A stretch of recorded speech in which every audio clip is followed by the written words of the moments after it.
You there, why not come try your luck? All sorts of prizes are waiting to be won!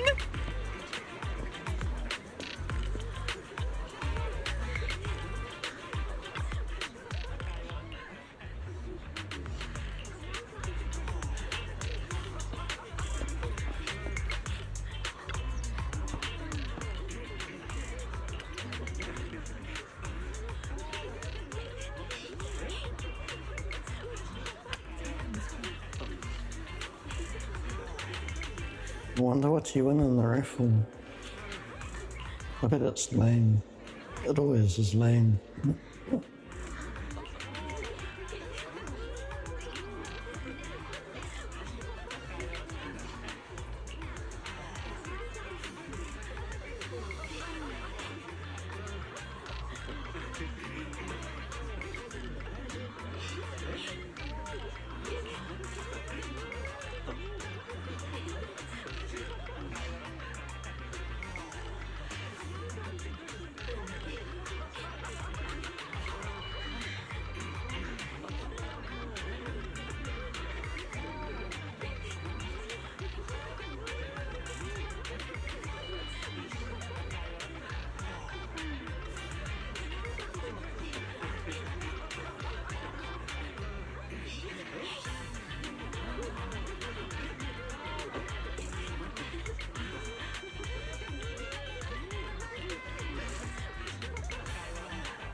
Sorry, I'm just going to mute my mic because I'm going to start eating something and I don't really want it to bleed through. Not there's any talking or anything yet, but still.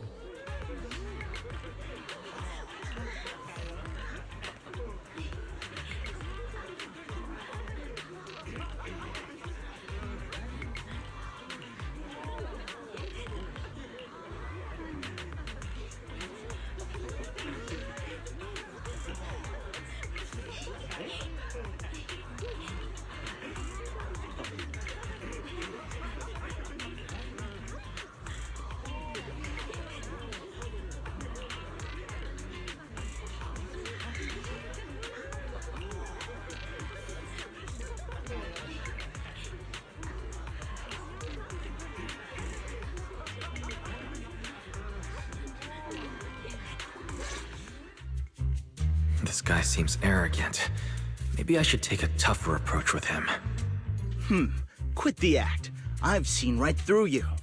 You may look harmless, but I know you have a secret identity. Your crafty skills have caused headaches for countless people. Not to mention, you're revered in your field. Everyone knows who you are. Your true identity is...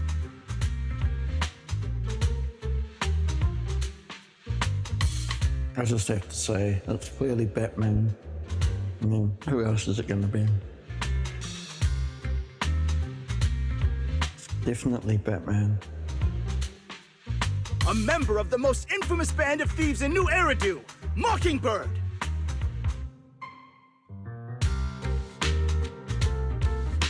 I did not see that one coming ever.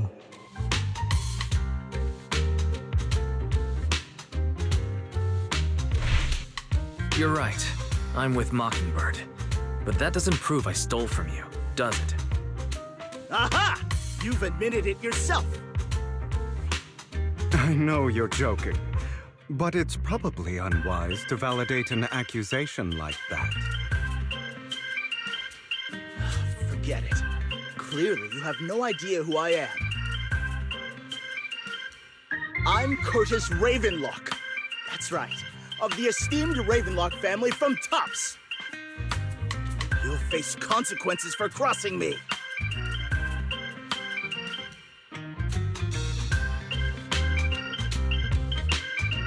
You might want to keep it down. People say the Ravenlocks have a questionable reputation. A bunch of lies. My family has a long and prestigious history. Those people are just slandering us because they're jealous. The Ravenlock family did have its golden era, but they've been on a decline lately.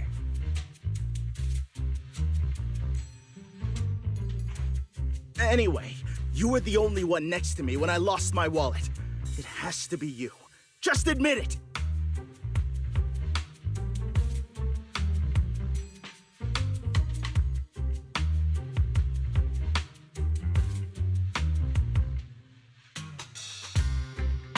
Listen, you can't just throw accusations around.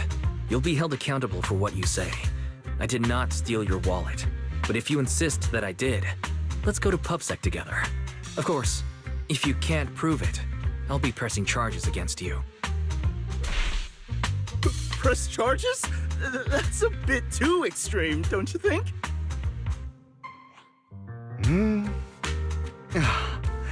Looks like you found the right approach to deal with people like him. In any case, my wallet is missing. It had a ton of Denny's, so someone's got to answer for that.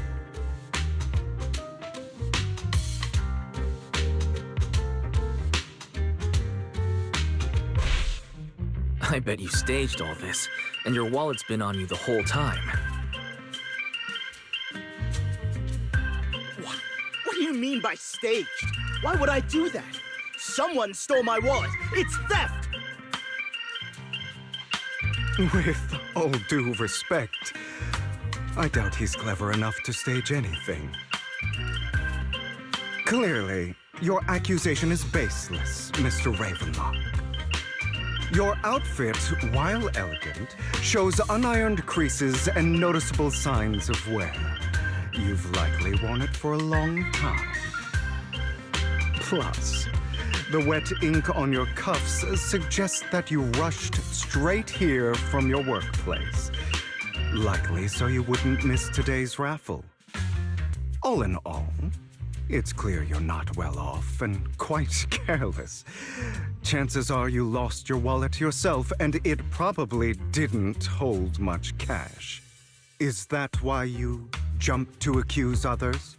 Hoping to leverage your family name to make a quick Denny? That's utter nonsense! Regardless, you owe this person an apology. Damn it!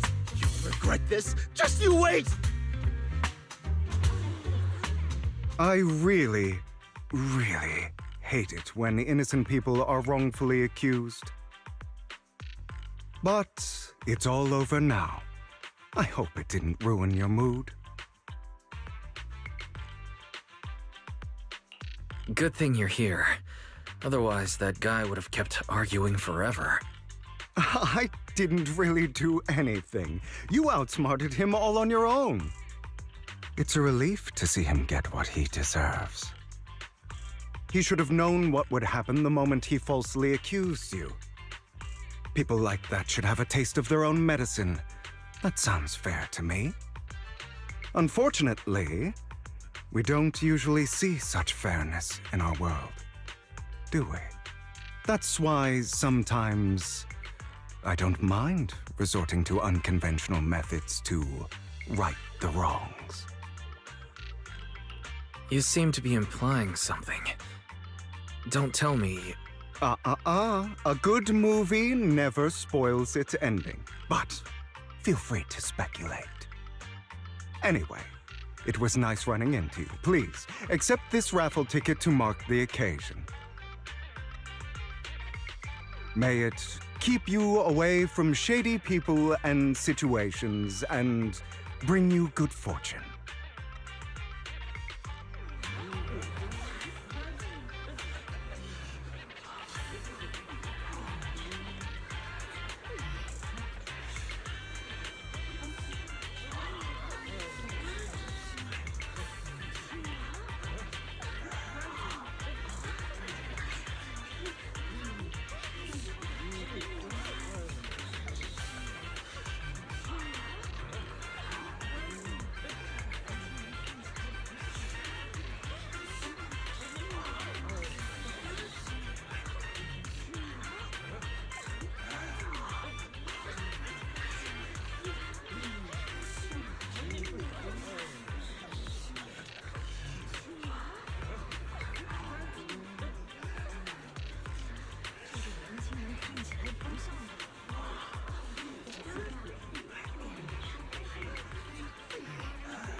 Anyone else want to redeem prizes?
They're here with me now, sir. I'm glad to have the chance to speak with you, young'uns. Helios Academy used to be a peaceful and comforting place.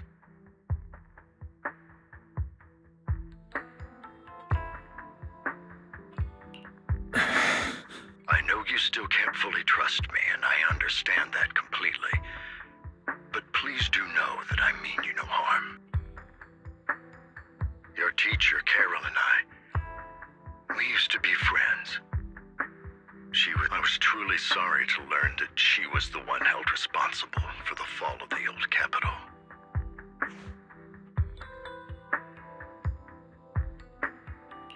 She was innocent.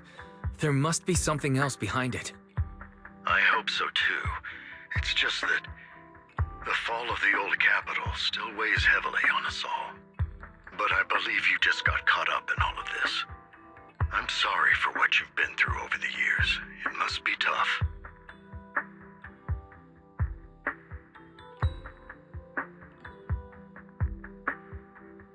Is that all you wanted to say to us? You two are very cautious, and rightfully so. Carol has taught you well. The real reason I reached out to you is to tell you something very important. Something about your eyes. I stumbled upon some of the data Carol left behind. She spent much of her time studying ways to minimize the side effects of your eye implants. Teacher. She was always looking out for us. Yes, which is why I believe this was her final wish. As her friend, I want to see it through. Simply put, your eye implants are directly linked to your brain, and their functionality depends on your body's limits. As a result, the HDD system takes up a part of your body's capacity. This leads to certain issues, the most notable being that it suppresses your innate ether aptitude.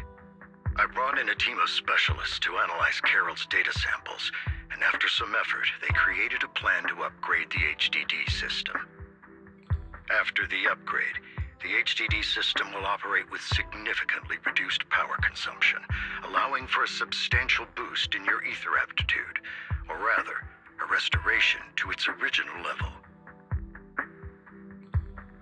Do you mean that once the HDD upgrade is done, we'll be able to enter the hollows ourselves without EOS?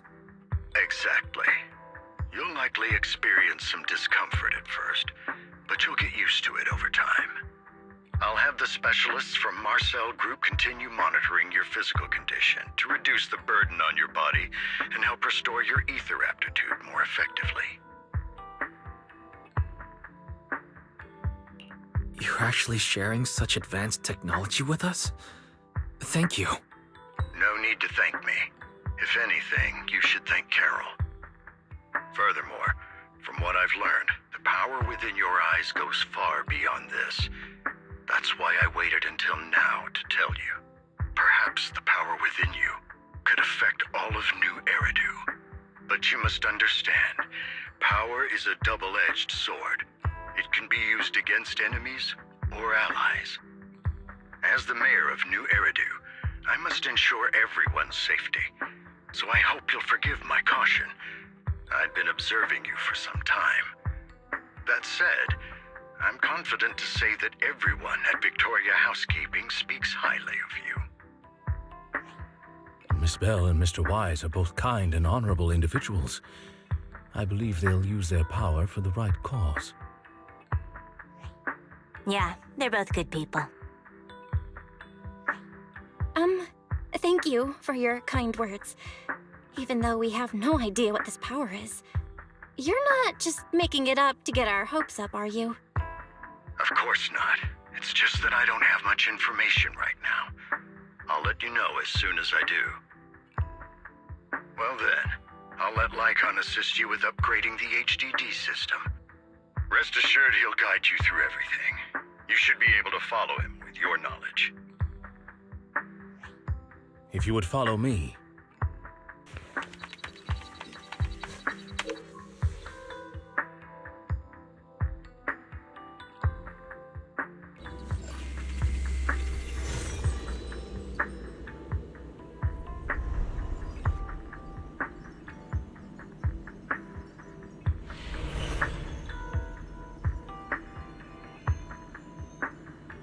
How are you feeling now? All good, I think. Really? I'm feeling a bit off. Your body is adjusting. Give it time to adapt to the changes. As a precaution, hold off on entering the hollows until you feel better. I see. In that case, I'll sit back and help Wise for now. It's quite impressive one of you adapted so quickly. Your ether aptitude is now on par with most hollow investigators, meaning you're ready to explore regular hollows.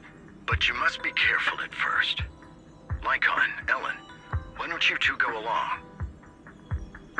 One of the data piles in the hollow near the metro is malfunctioning, and we need a skilled proxy to address it.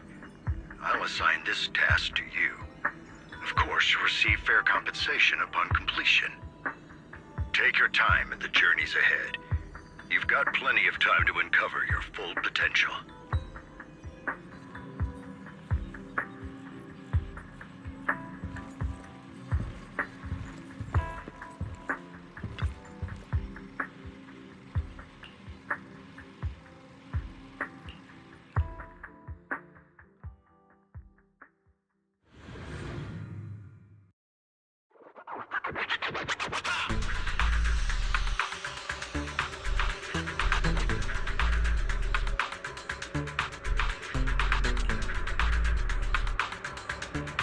Master Proxy, the data pile that the mayor mentioned is in this direction. Let's keep moving.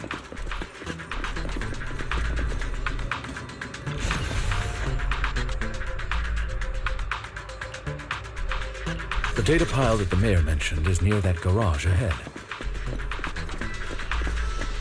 Let us make our way over.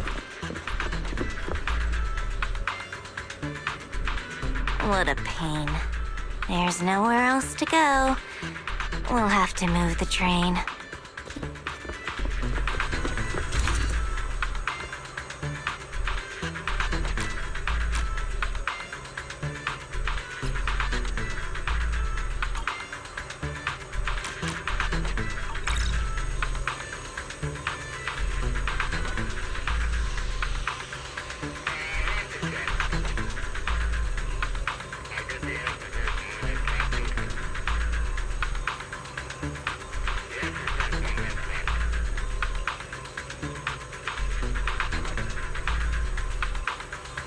We should search for the passcode nearby to disable the laser, and then move the train.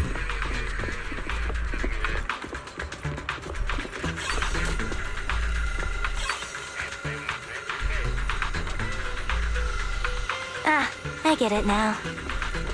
We should be able to enter the passcode now.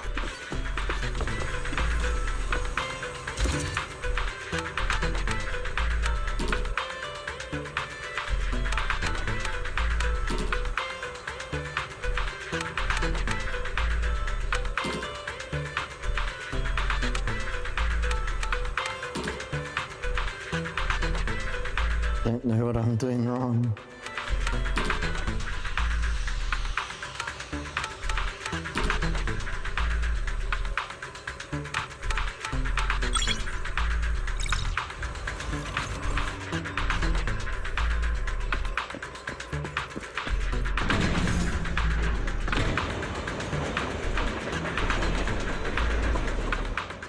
How are you feeling now, Master Proxy?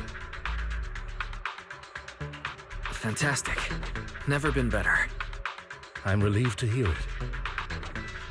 If you feel any discomfort, please, let us know at once. Yeah, I'll carry you on my back if needed.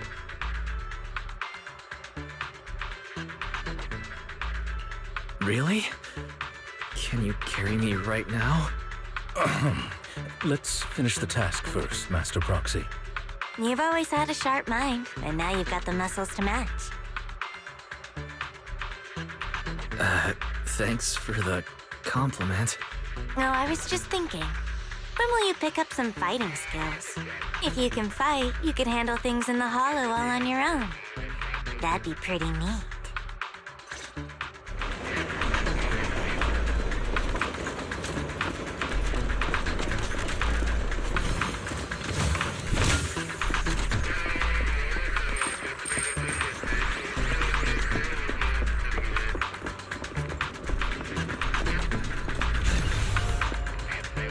Master Proxy, the data pile is right up ahead. It seems to be guarded, however.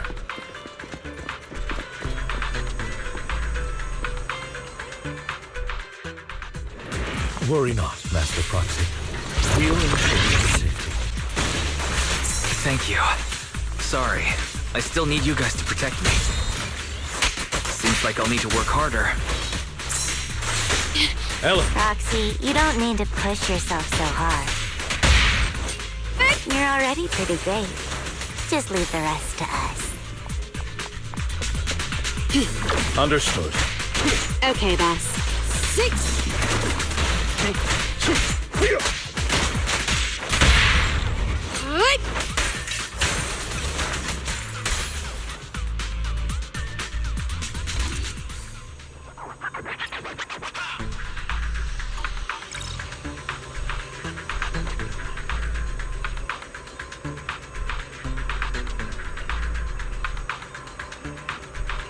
No, it's another passcode.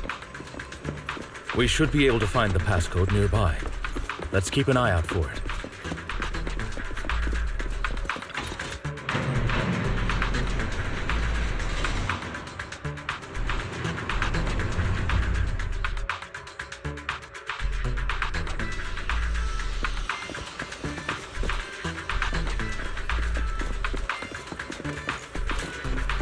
Maintaining the data piles in the hollows requires a proxy with the utmost professionalism.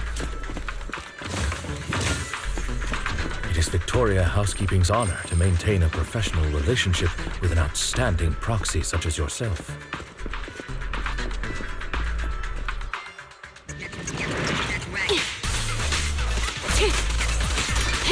Back in control.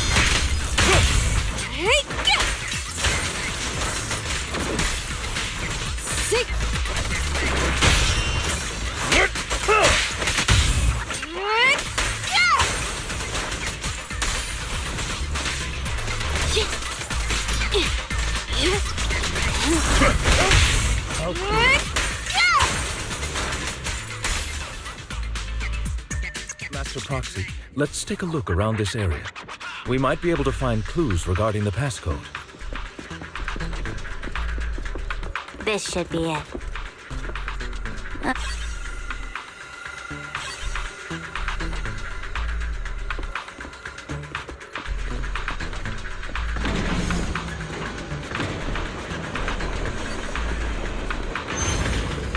Proxy's moves seemed more fluid in that last battle. Master Proxy, this should be the second passcode.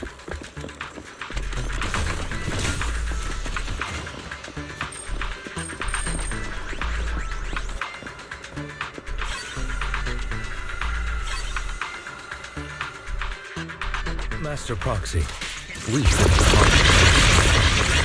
How are you feeling? I feel fine. Nothing unusual, actually. That's good to hear. After all, this is the first time you've entered a hollow since the system upgrade. Best not to overdo it. Let's end this fight quickly.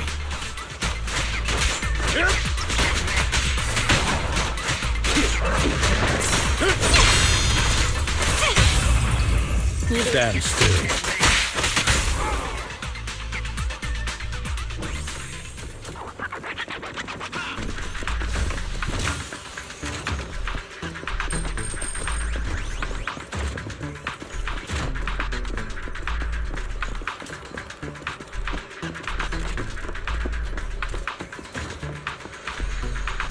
The last passcode is here.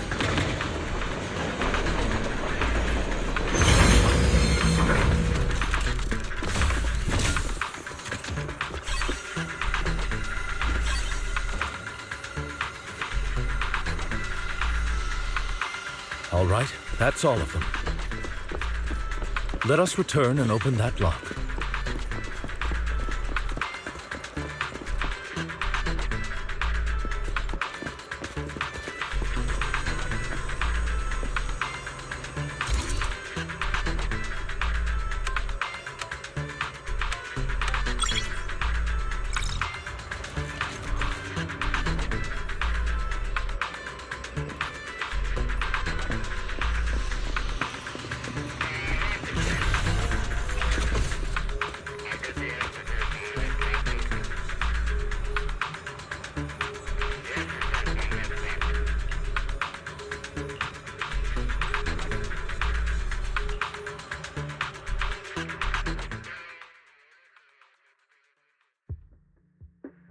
The mission was a success, sir.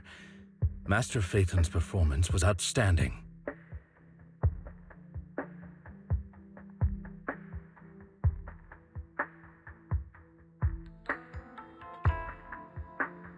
Excellent. You truly are exceptional. I'll be frank. I contacted you because I need your expertise for an important task. I'd like you to participate in an auction and help me secure an item up for bid. Hold on. Is it the same auction I heard about? The one with all the high-profile attendees? Yes, that's the one. I knew asking you was the right choice. Since you're aware of it, I'll get straight to the point. It's related to the sacrifice you encountered. Sacrifice? It's back? Remember the sacrifice you took down near the construction site? It turns out it can maintain its form outside the hollow and carries human genes. Within it, Zenless core. This core possesses the same inexplicable power as the sacrifice, allowing it to exist without relying on ether. However, the core was recently stolen from the most secure lab in New Eridu. We suspect this is an inside job rather than an external theft. We searched extensively without success, until I saw the auction flyer. The core has been concealed within an auction item.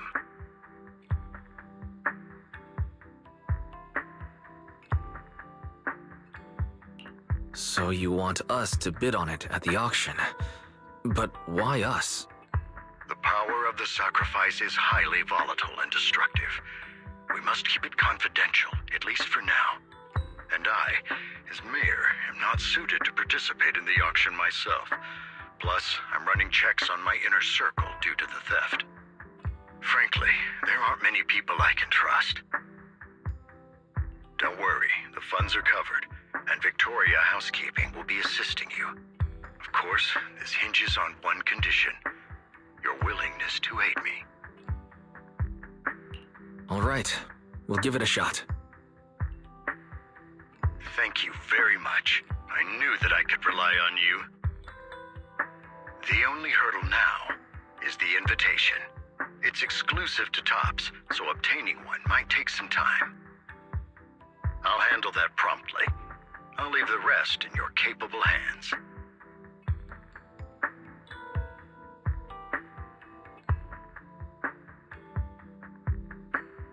You seem a bit puzzled, Master Proxy.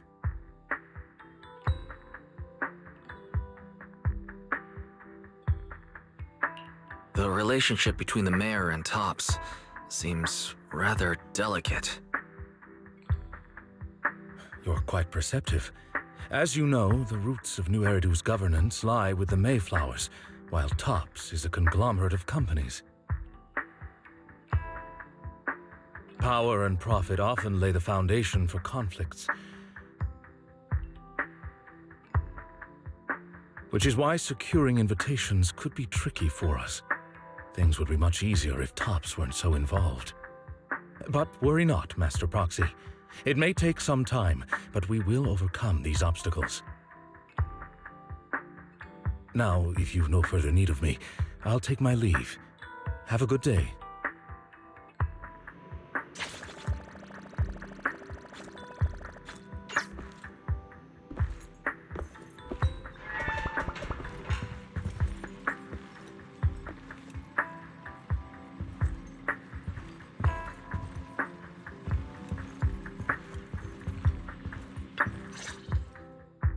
Didn't that collector Hugo mention if we wanted to attend the auction, we could give him a call? But he didn't leave us his contact information. Odd, right? If he wanted us to contact him, why not leave a number? Did he just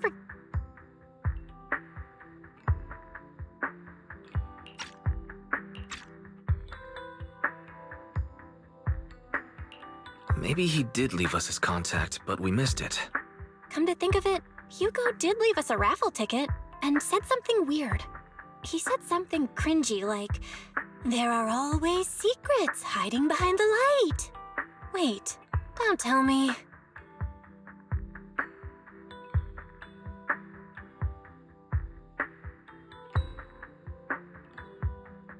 I get it now. This guy watches way too many detective movies. Anyway, let's try contacting him. Aha! It's you!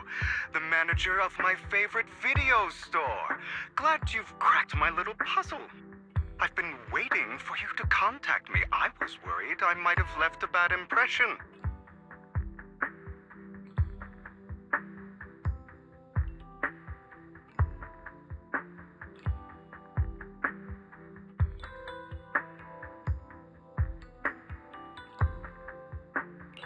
Actually, I have a favor to ask. About the auction you mentioned. Could you secure 2 invitations for us? Ah, so you'd like to attend the auction? I'd love to assist, but unfortunately, I have some tasks at hand. But if you two can help me, with my current task. I should be able to find time to get the invitations you need. What kind of task? Is it something I can handle? Nothing too dangerous, I hope. Don't worry, I would never put you in danger. Let's discuss the specifics in person. I'll wait.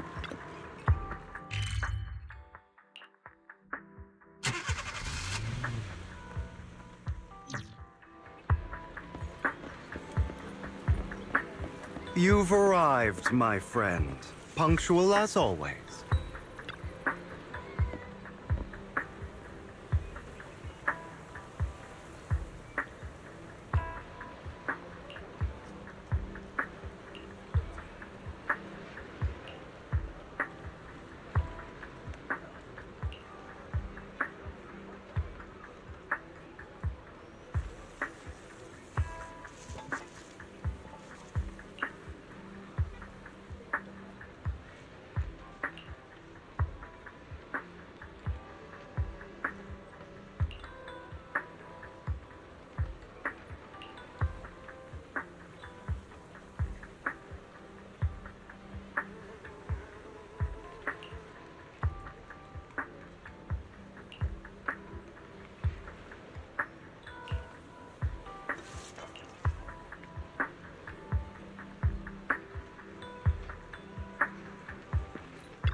What a pain. Another waste of my precious time.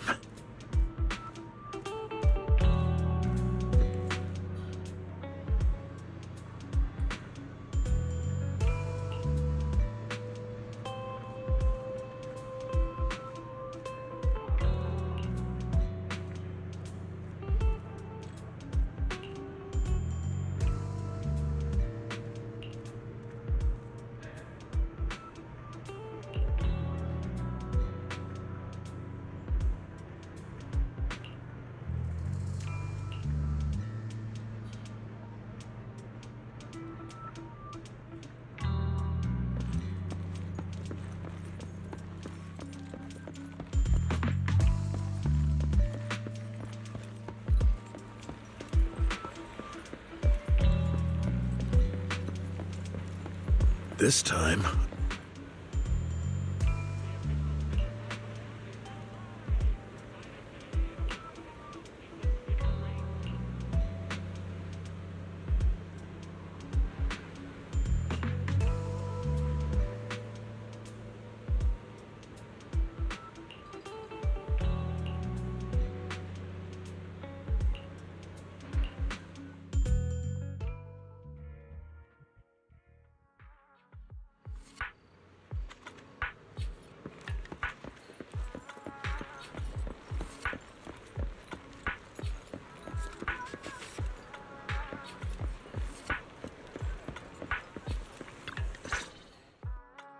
Good day, manager. Wonderful to see you again.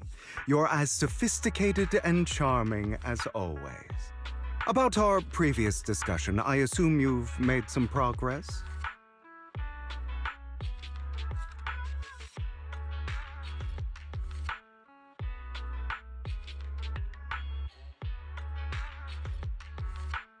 I see. Looks like it's more complicated than I thought. I appreciate your help. Here are the promised invitations for you. One was mine, but I won't be able to attend as I'll be occupied that day. I had to pull a few strings to secure these invitations, so please don't mention where they came from. Otherwise, someone might come hunt me down.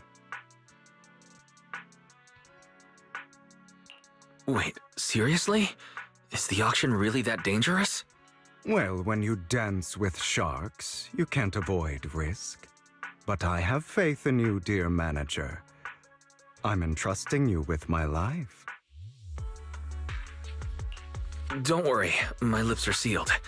And so are my sisters. I've been meaning to say, you're so close with your sibling. I'm kind of jealous. What's your view on family ties, manager?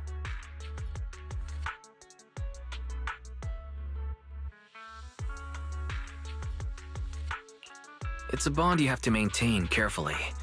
Even as family, we might not fully know each other. For example, our someone who was like a mother to us loved us deeply, but also kept many things from us. Mother. Huh.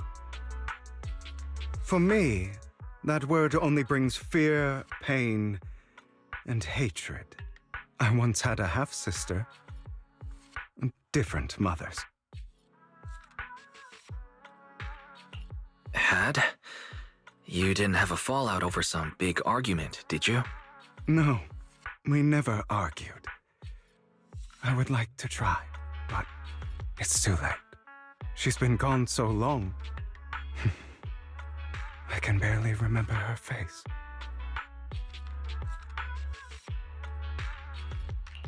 I'm sorry. I didn't realize it was a sensitive topic. My condolences. It's okay. I brought it up first, and it was ages ago. Anyway, back to what we were saying.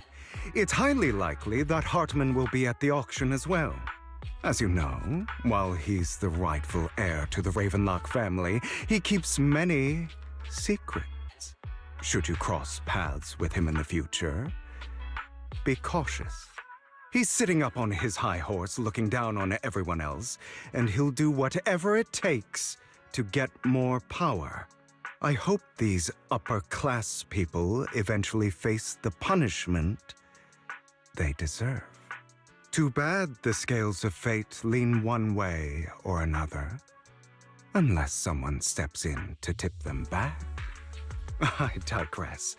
That's all for today. I have some errands to attend to, so I'll take my leave. Have fun at the auction.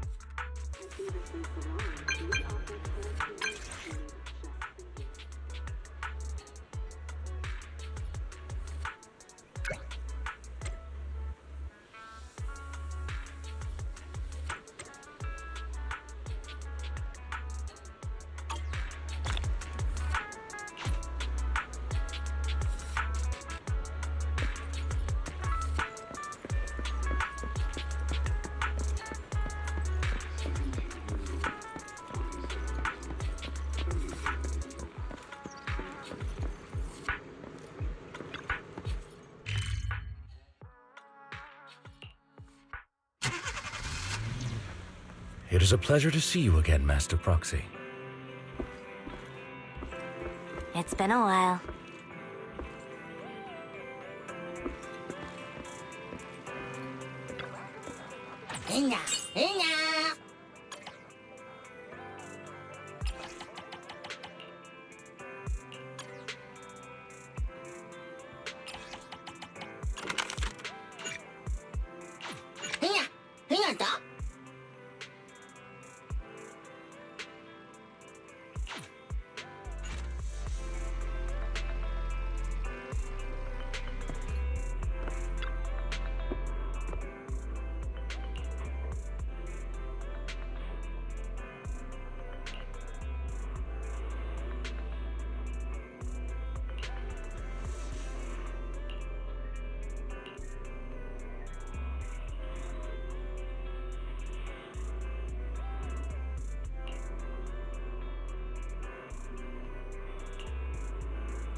Lies. Deception. Betrayal. I see swirling mist, shrouding the truth in a deep, enigmatic haze. Found you. Chosen one.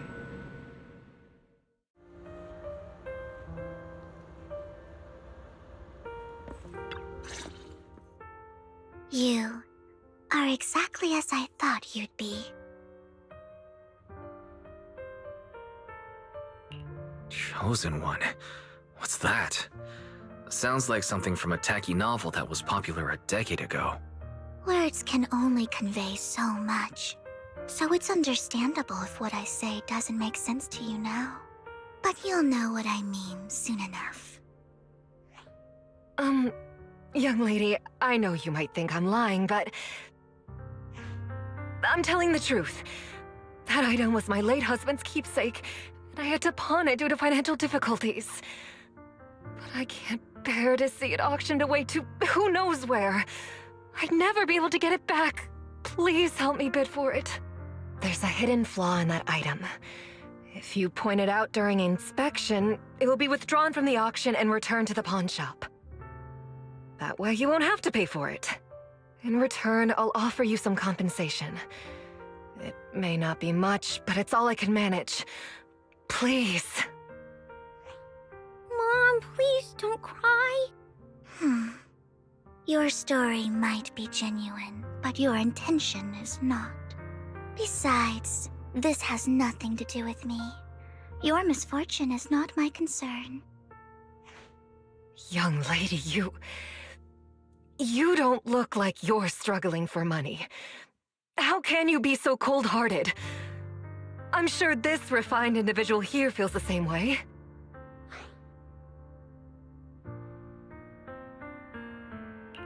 Huh? Are you referring to me? Yes, you! If you're willing, could you please... The auction is about to start. I'm not sure how you gained entry, but I'm sure you don't want to be driven out with your daughter. And you? Here's a little piece of advice. Don't let your sympathy easily sway you in an auction like this. Otherwise, you might get swindled. I'm Vivian, by the way. Pleasure to meet you.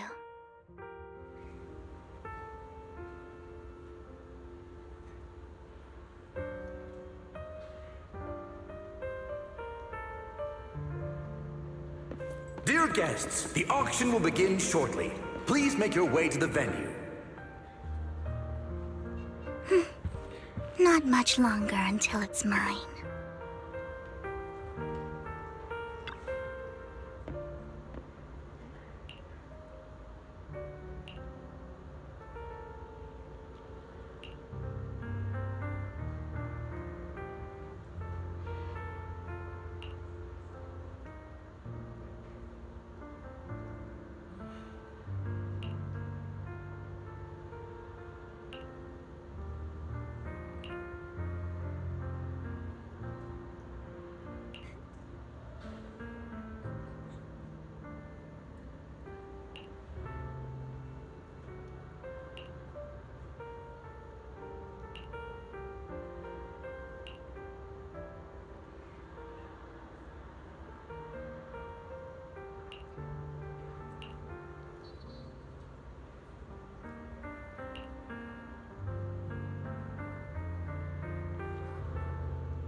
may be from the Ravenlock family, but he's been entering the lottery in secret.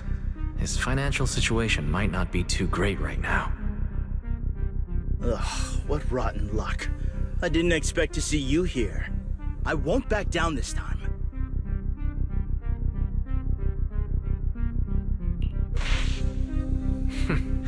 Aren't you that bigwig from the Ravenlock clan? Surprised to see you at the same auction as us commoners. This is the top auction in the industry!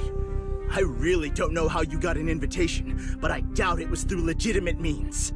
You seem a bit hesitant. His accusation isn't true, is it? You should just give up already. I'm dead set on getting this item.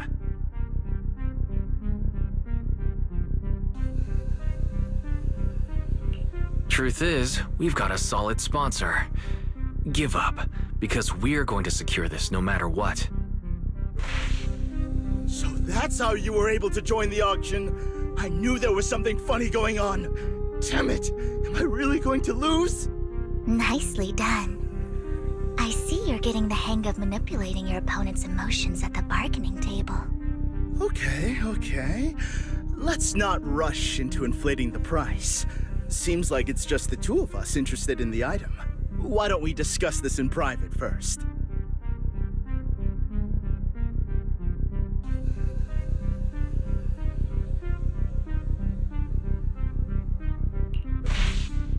Why not just let me have this one?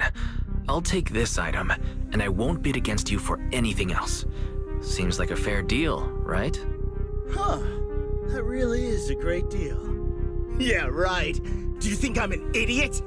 Well, your trick is out in the open. Maybe a bit more finesse next time? You're really stubborn, huh?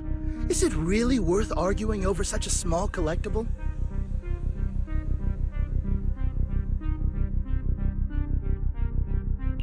The current price seems a bit too high.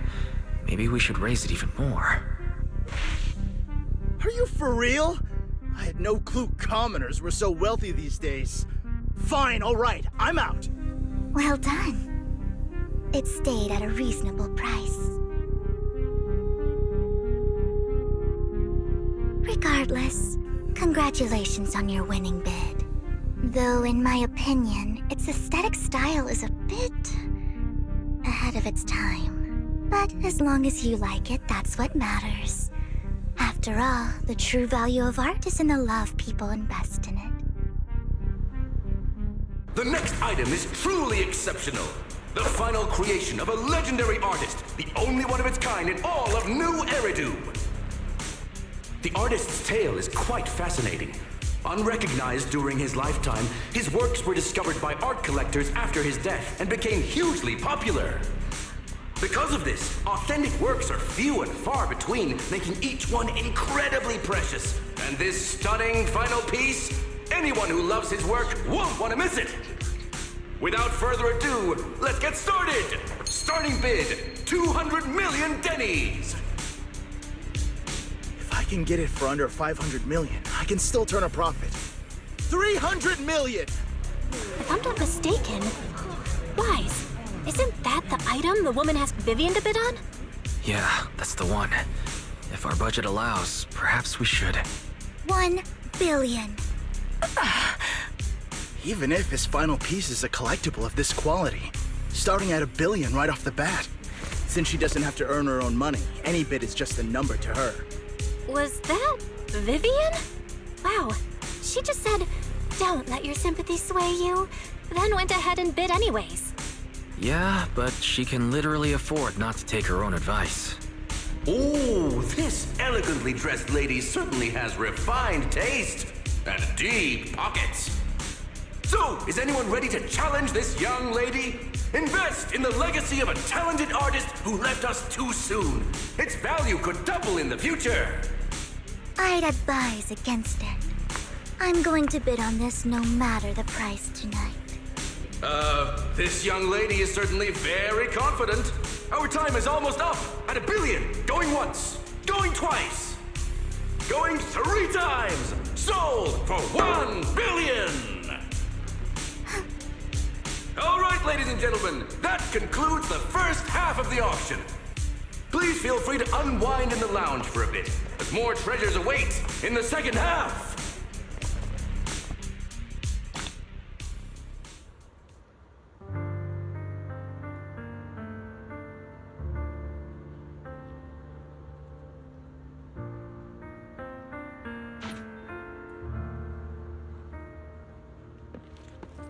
The coffee here is drinkable.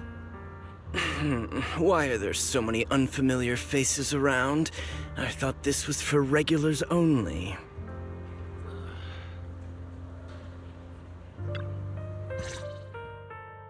You have a strange look on your face. Despite her ruthless exterior, she's actually quite kind-hearted. Though you wouldn't dare think that, would you?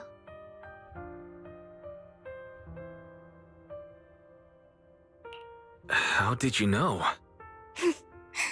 Looks like I hit the mark. Just to clarify, I didn't assist that woman out of kindness, nor do I plan on giving up the item I just purchased, because it's nothing more than a common scam. A scam? So you're saying that woman is a fraudster? They'll tell you a tragic story, begging you to help bid on a collectible at a high price.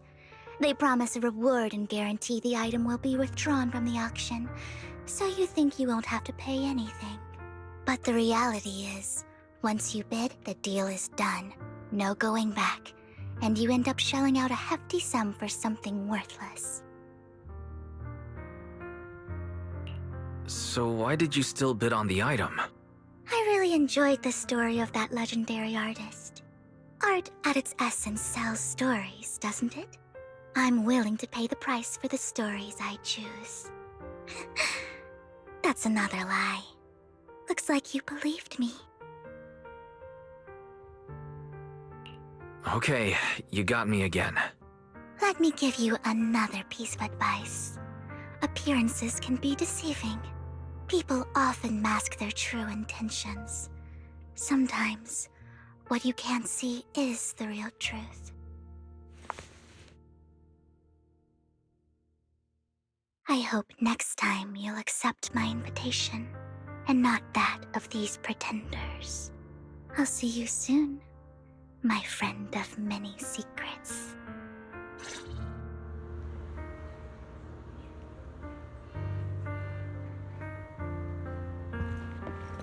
The second half of the auction is about to begin. Please make your way to the venue.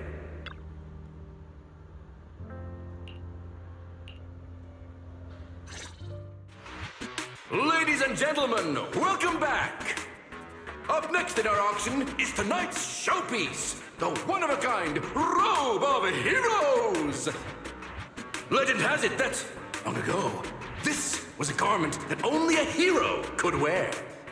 What's truly fascinating is the unique gem embedded in the collar of this robe. It's unlike any gem I've ever seen. Almost magical.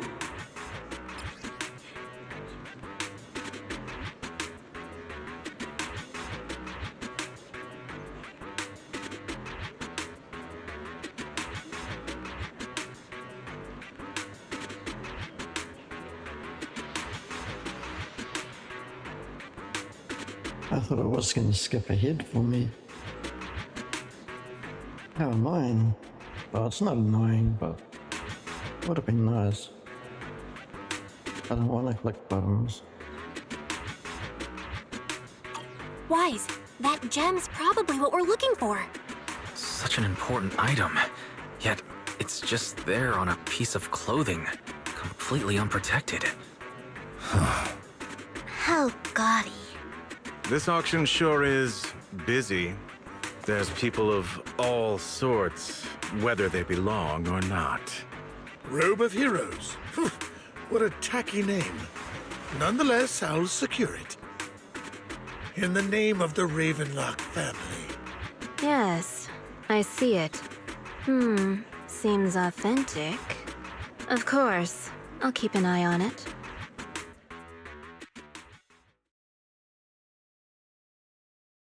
I didn't expect this to drag on so long. I believe there is no meaning in continuing this senseless bidding war. Frankly, wasting time irks me more than squandering money. So, my friend, let's cut to the chase. What did you have in mind? This man is pretty shrewd. Maybe I should match his energy.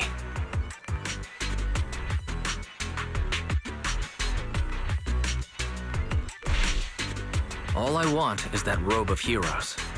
What a pity. We both have our sights set on the same item. It seems there is no hope of us coming to an accord. I'd suggest taking a less direct approach with someone like Hartman, lest he prey on your weaknesses. There are more antiques in this auction than just the robe. Why rush into this? You might find something else you prefer.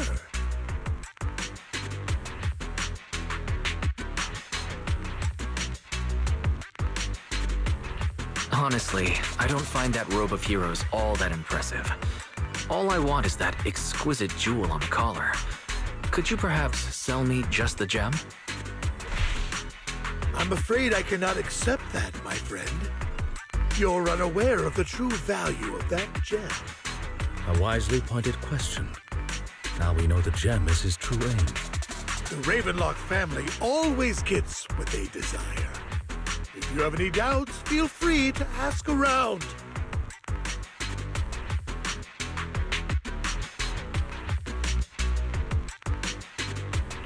What a coincidence. I, too, always get what I want. You're quite confident. You know when to stand your ground. Well done. My time is valuable, my friend. I've already lost a significant amount of dennies talking to you. If I offer you a token of appreciation, let's say a hefty sum of dennies, would you consider backing out of this bid?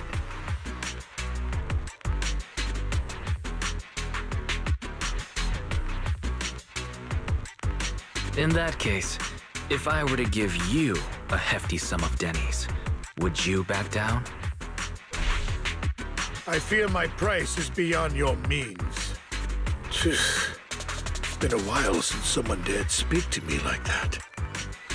All right, since I can't sway you, we'll have to settle this with our financial power. But let me be clear. No matter how high it goes, I won't back down. Drat.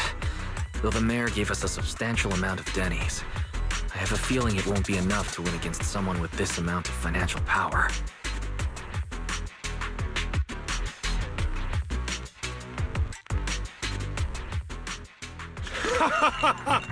Thank you, everyone. It appears I'm the final winner of this auction after all. Well, I'll be taking this masterpiece with me. Of course. I must extend my sincere gratitude to all of you. Damn it, we almost won! Ugh, Denny grabbing jerks. I got a message from Hugo. He wants us to... look up? What happened? Why'd the lights go out?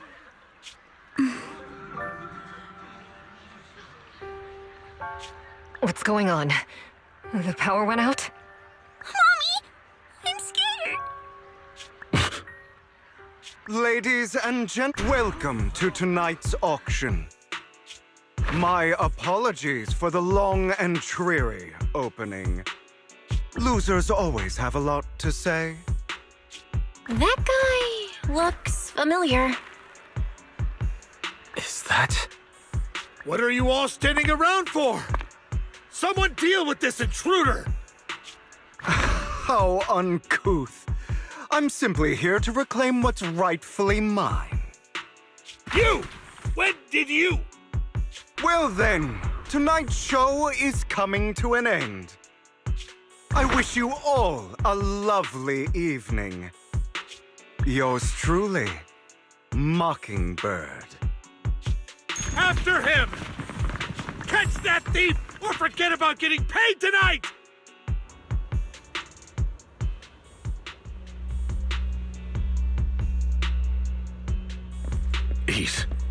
I can't believe he's here. And his target happens to be that core, too.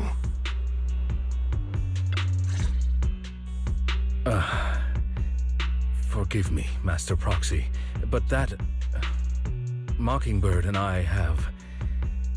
history.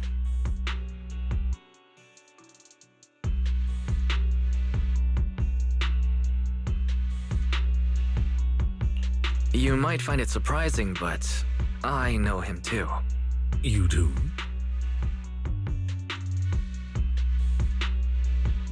I see. So that's how you know him. Years ago, we founded Mockingbird, the Phantom Thieves Syndicate. Things started off well. We were young, with naive ideals and lofty goals, and we pursued what we thought was right. But one night, that all changed. There may have been signs of what was to come, but no one noticed them at the time, or perhaps we chose to ignore them. Eventually, I left Mockingbird and accepted the olive branch extended by the mayor. The separation was, shall we say, less than amicable. And my dearest friend became my sworn enemy. Master Proxy, if I may ask, what do you think of Hugo?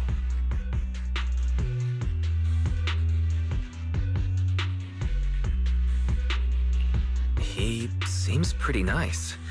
He did lend us a hand, so he doesn't really come across as a bad guy to me. I see. A facade, I'm sure, to earn your trust.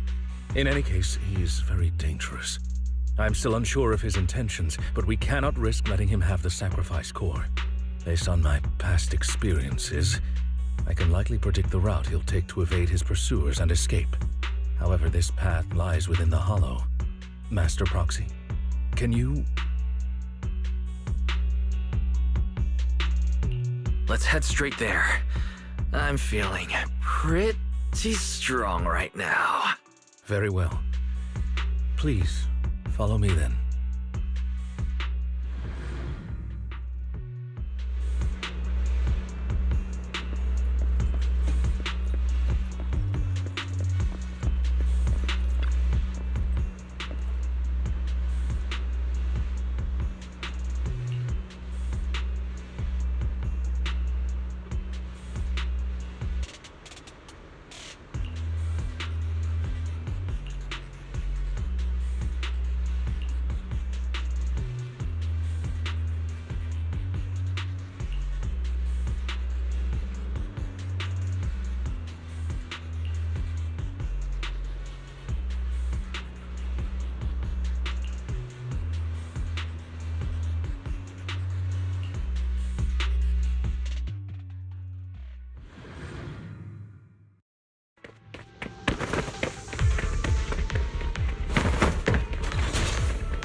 As I thought, Hugo really is here.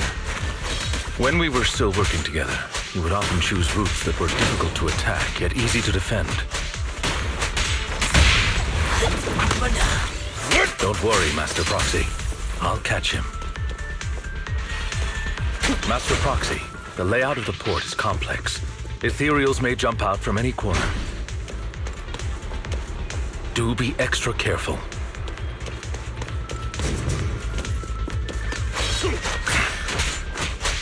There are so many Ethereals. They don't seem to be phasing him at all. Though I am loath to admit it, that man is quite formidable.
Careful, or or you'll get hurt.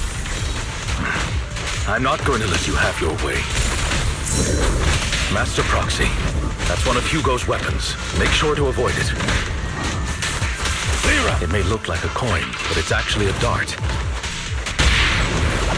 He carries around a briefcase filled with all sorts. He's extremely familiar with this place. Master Proxy, dragging this out will only be to our disadvantage. Let's proceed through here post-haste.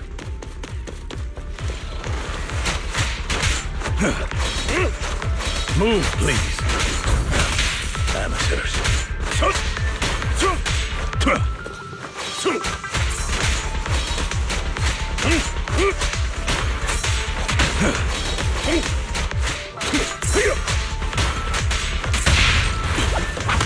Stand still.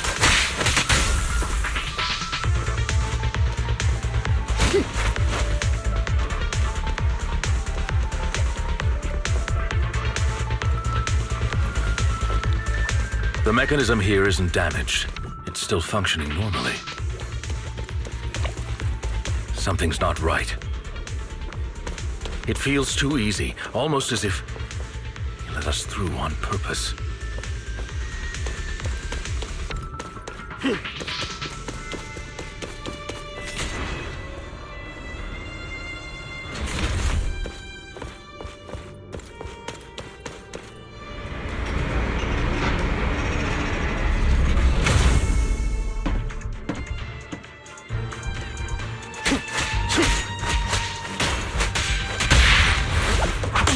Stay calm now. What's the rush, my friends? We still have plenty of time. This guy's as sly as a fox. No matter, Master Proxy.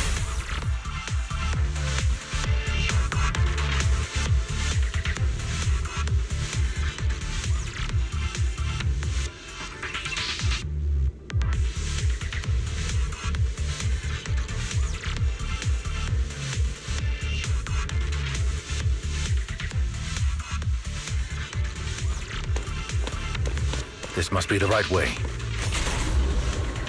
Not to worry, Master Proxy. We'll be able to catch up to him soon.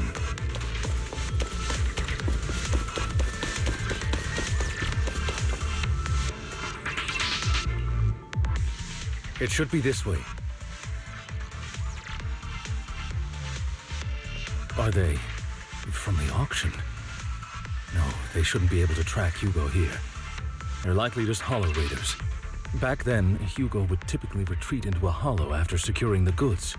And as his partner, I'd be responsible for leading the pursuers astray. I'm unsure if he has a partner now, or who they might be if he does.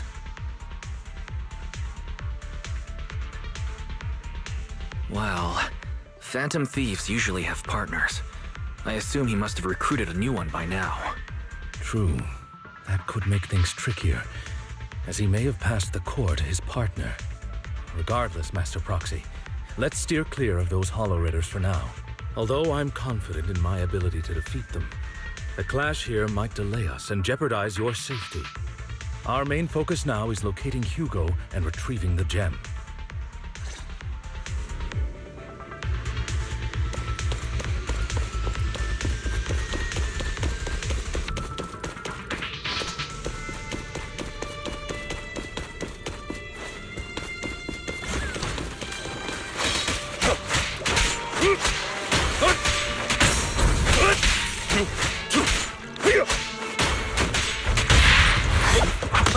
Stay calm now.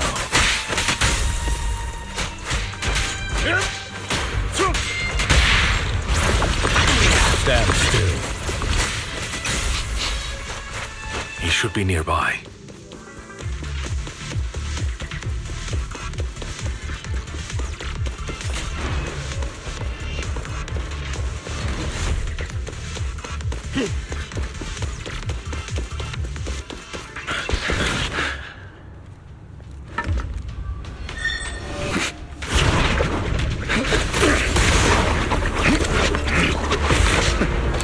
Long time no see, traitor.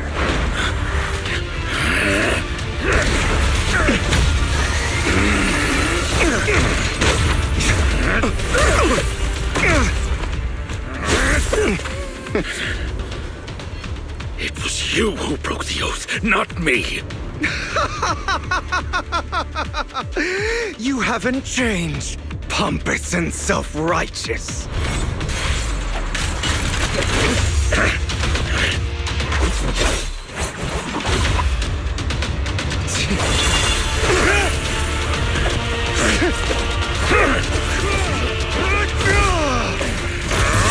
You're beyond reason! Both of you, enough already!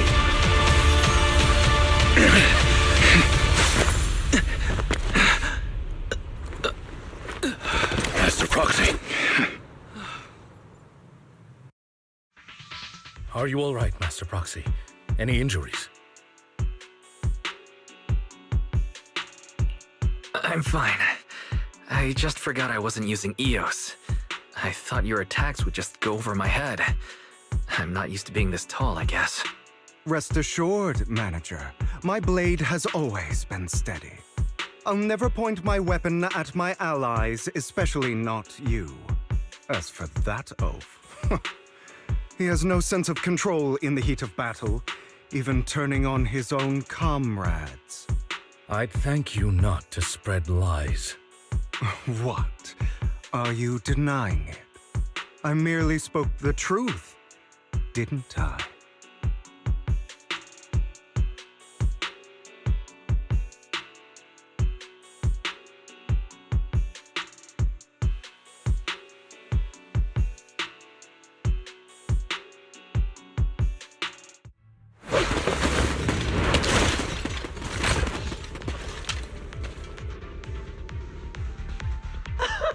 Thought we were in for a tough day, but it seems we struck gold in the end. If you value your lives, you better hand over all your etheric resources and any other valuables you've got. I have no conflict with you, gentlemen. I'm here for personal reasons, not to mine ether resources. Cut the crap. It's been a rough day, and we need something to make it right. Whatever your business is, pay your dough or bite the dust. Pay our dough. This is the Hollow. You're not claiming this Hollow as your own, are you? Not even the current mayor of New Eridu would dare to make that assertion. Am I correct, Mr. Mayflower Watchdog? You sure have a mouth on you, pretty boy. Don't push it. We've buried idiots like you in the Hollow before, and soon you'll be joining them. I'd urge you to reconsider. Huh? Unfortunately, your kind advice has come too late. They've already worn my patience thin.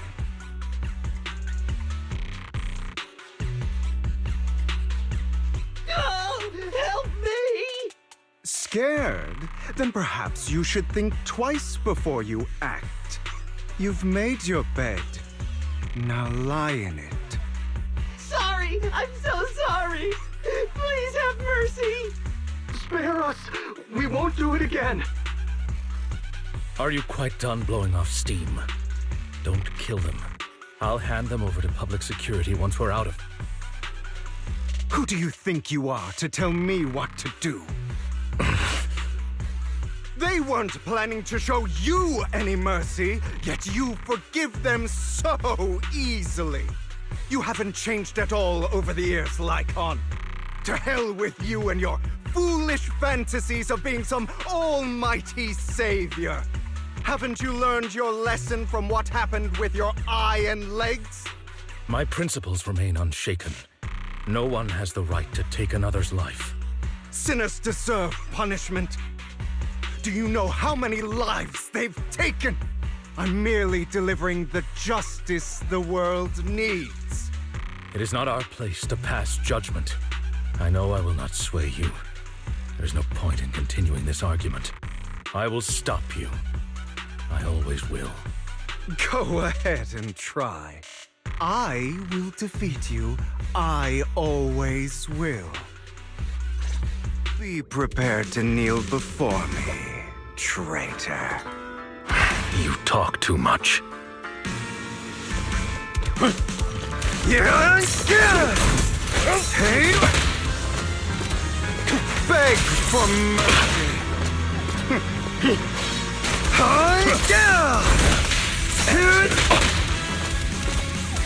Trying to run, are we?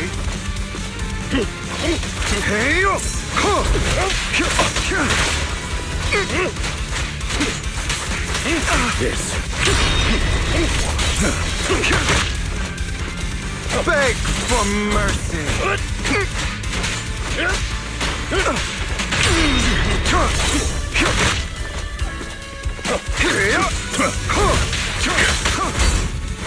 Proxy, I'd advise against trusting anyone from the Mayflower family. Do you two have to fight? My apologies, dear manager, but I'm itching to teach him a lesson. Shut up! Hey! I have you now!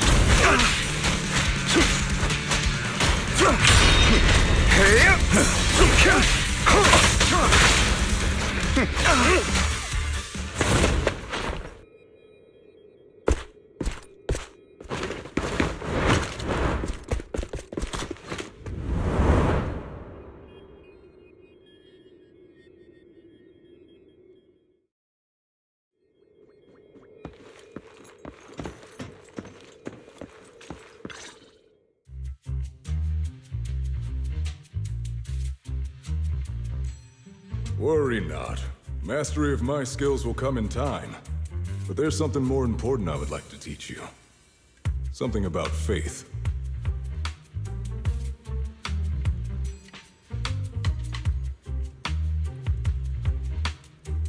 Does a phantom thief even need faith? Of course. What else would we fight for? For wealth, fame, and power to stand at the top so nothing and no one can imprison us. Isn't that what everyone desires? Or perhaps by faith, do you mean something asinine and empty, like justice, dreams, or friendship? Hilarious. Grow up, Lycon. It's time to let go of your naive fantasies of being some almighty savior. You just don't get it.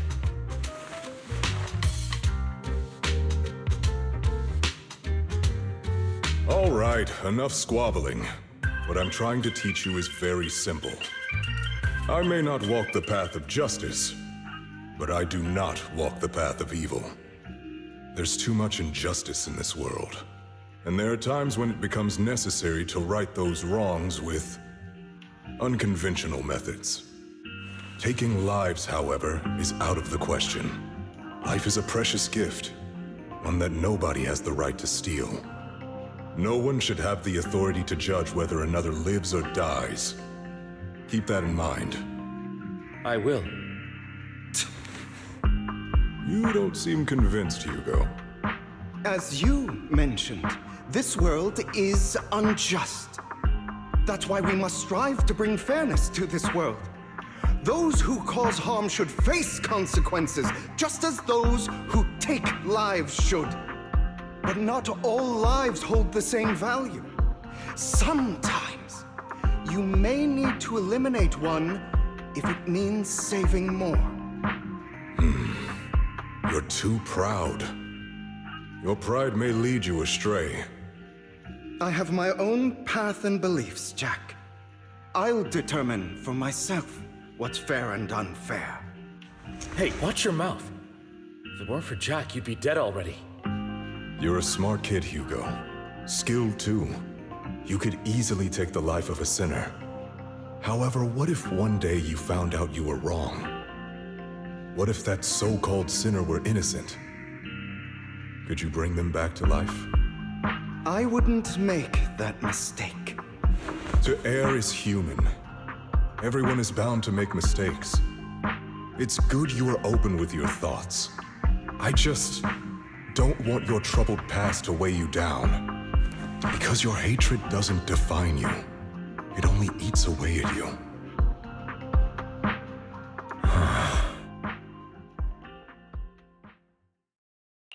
Are you okay, Lycon? You've been quiet for a while. My apologies, Master Proxy. I was just reminded of some past memories. Before Hugo and I founded Mockingbird, we had a mentor, Jack. He took us under his wing when we were in dire straits, imparting his skills and life lessons.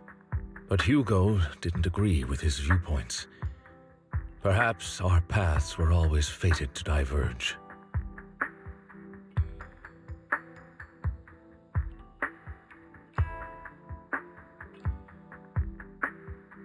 I've been curious for a while now.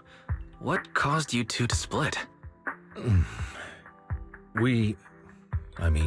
Mockingbird faced numerous triumphs, but also setbacks, and one of them was a disastrous one.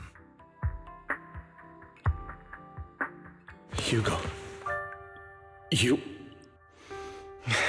Was this you? All this?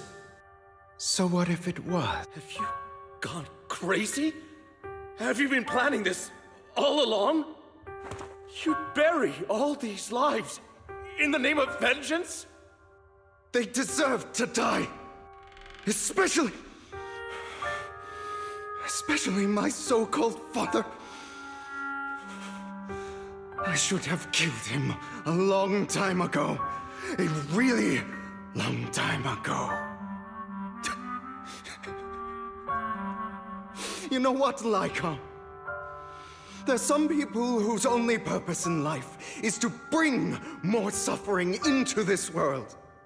Sometimes murder is what brings justice back into this world. And for that, I must stain these hands in blood. Enough! I can't trust anything you say anymore. I'm leaving Mockingbird, now! Where are you going? Anywhere. Someone from the Mayflowers got in touch with me before. Are you mad? You know what those hypocrites in city administration are like. They're no different from tops. We fought them together all this time, and now you're leaving to serve as their lapdog.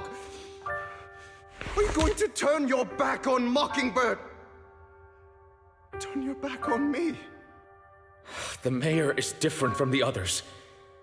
But it doesn't matter. I'm not going to even try convincing you. As your friend, I'll give you one last piece of advice. Please, stop here. Otherwise, the day will come where your hatred and ambition will consume you.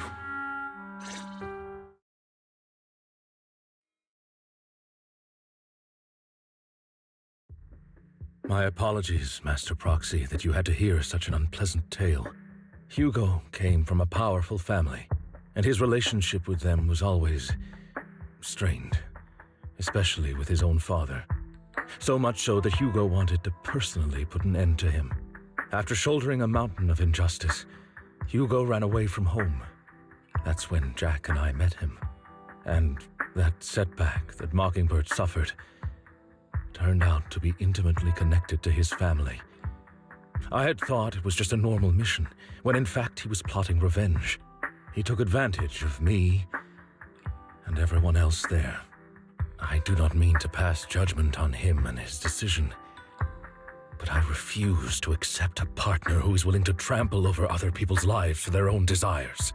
Perhaps his family left a mark on him that continues to influence him to this day. In any case, Hugo still has the sacrifice core. We should contact the mayor to plan our next moves. A pleasure to speak with you again. Lycon has already filled me in on Mockingbird stealing the sacrifice core. I'll deal with it.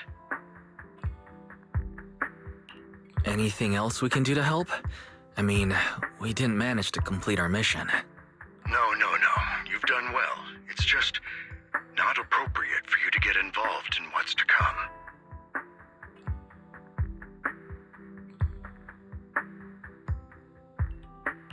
We've been through far more dangerous situations. Plus, we've dealt with Mr. Mockingbird before, so maybe we could help you. Really, I appreciate appreciate your kindness. It's just... Very well. Seeing as you're all people I know I can trust, I'm going to be frank. Not long ago, I received a letter declaring criminal intent. Sir. Lycon, I know you don't want to place them in danger. I feel the same way. However, I believe they deserve to know the truth. That letter threatened to use a sacrifice to take vengeance against the entire city of New Eridu. What do you mean by vengeance? I believe the person, or the organization, who sent the letter is planning to use the sacrifice to mount a large-scale attack against the city. Everything we've uncovered so far seems to support this hypothesis. As you know, the sacrifice's true power is a mystery and cannot be controlled, if anyone attempts to use it as a weapon. This is no small issue. If this gets out, it'll send the public into a panic. Please promise me you'll keep things confidential. Then let us help out. We can do our part too. But it's like I said before, it'll be too dangerous for you. Whichever way you look at it, you're still citizens of New Eridu, and as mayor, it's my duty to protect you. Plus, Carol would be furious with me if I put you in danger. If she were still around. Anyway, I'm not at liberty to discuss this matter any further. Please rest assured that we will handle things properly as the administrative authority of New Eridu. That's right. Master Proxy, please trust us. So that'll be all for today. Goodbye for now.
I'll have to work overtime to finish this mission report.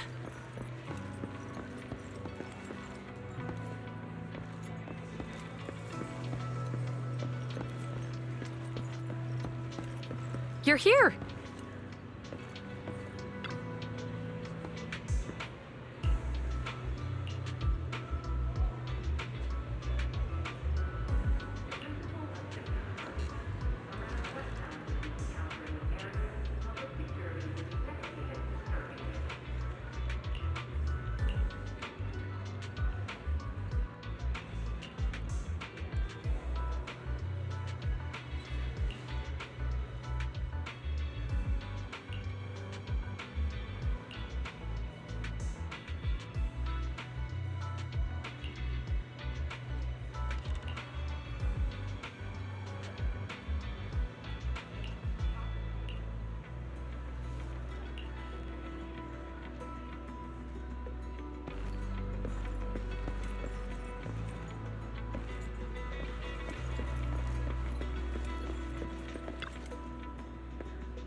Today's training.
All right, let's get started. I'm probably not getting out of this hollow, but at least this tape recorder still works. Let's say these are my last words. I gave away my anti-corruption equipment to save those civilians, so I'm not in good shape. Unfortunately, we came up against a horde of ethereals right after that. I rushed over to fight them off and tried to save the civilians, but in the thick of all the fighting, I turned back and realized that I was somehow alone. Nobody was behind me. Luckily, I managed to defeat the ethereals, but the wounds and corruption I sustained in doing so should be fatal. I don't mean to cast the blame at all here, and if any of my colleagues ever pick up this cassette, I hope that nobody is ever held accountable. It's just human nature.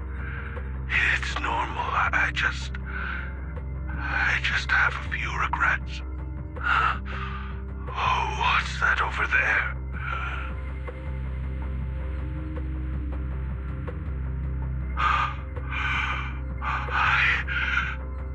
I've seen a miracle.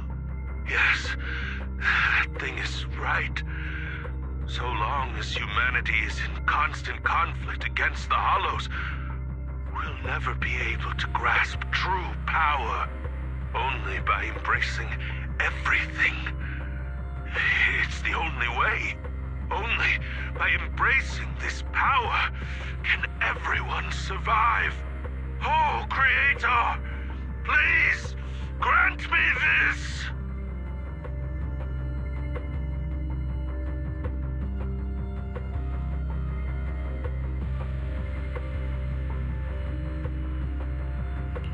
Are you okay, Julian? Don't be so down. Thanks. I'm okay. It's just... Even though we had our suspicions, now that everything is out in the open, I can't help but feel a little... Well, at least now I know the reason why he changed. What did Bringer see during the recording? Whatever it was, he called it a miracle.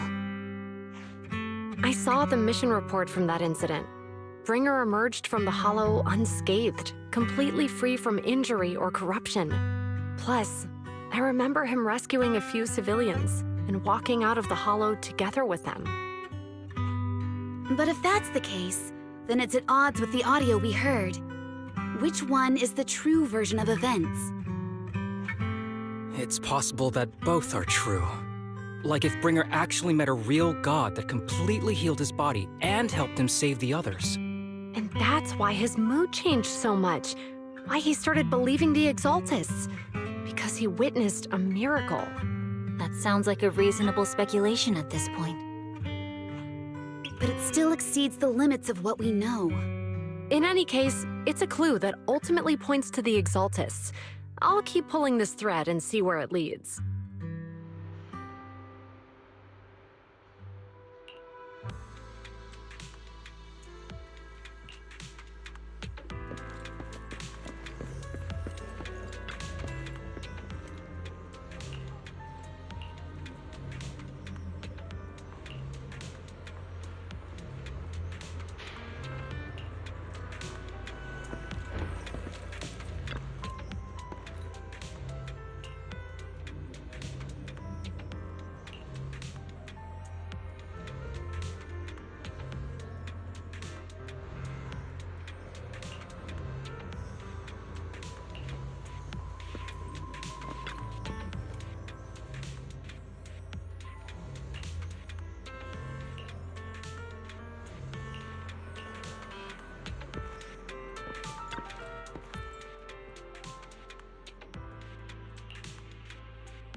I've been waiting for you for quite some time.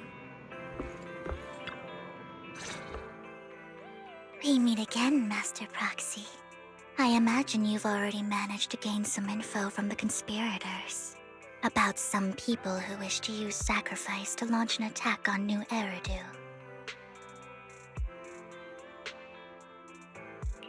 So you know about that? I only just found out myself. Because I've been watching you this entire time. I know many things. But unlike those hypocrites, I'm willing to share info with you to show my sincere hopes of working together. I need to find Bringer's belongings. Bringer's belongings? Did he even leave anything behind? Oh, he did. I have complete confidence in my intelligence network. all the more reason for you to work with me. You've probably already guessed, but what Bringer left behind will be crucial for cracking the alleged sacrifice attack. Find it, and we'll finally know what they are after. Who do you mean by they? The Exaltists, of course. They're always lurking whenever something related to sacrifice comes up. Actually, the Exaltists and I, we have a bit of shared history. But no more than that until you officially agree to work with me. All right, I agree to work with you. Splendid. I like people who don't mess around. By the way, might I ask, you're not proficient at in-hollow combat, are you? Well, you know, I'm a proxy after all. As I expected. Not to worry. You're an invaluable proxy. All I require is for you to guide me. I mean, not even my darling Lord Phaethon can fight in the hollows. Hang on. What did you just say? That's right. The best proxy in all of New Eridil. Lord Phaethon. Don't tell me you don't like him.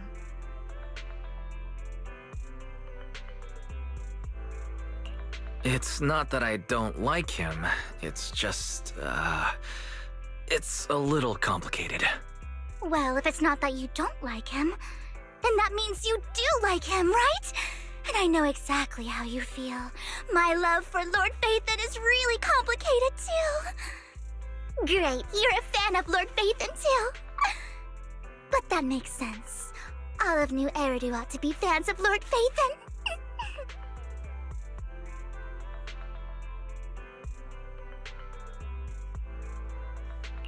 How should I put this? I'm not really a fan of Phaethon. I get it. You're ashamed. Because you love him so much. I went through a phase like that once. But it's okay to be brave and admit your love.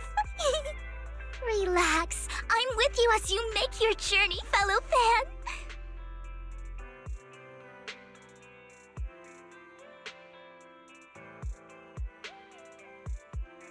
Oh my. Once I start talking about Lord Phaethon, I just can't help myself. Look at the time.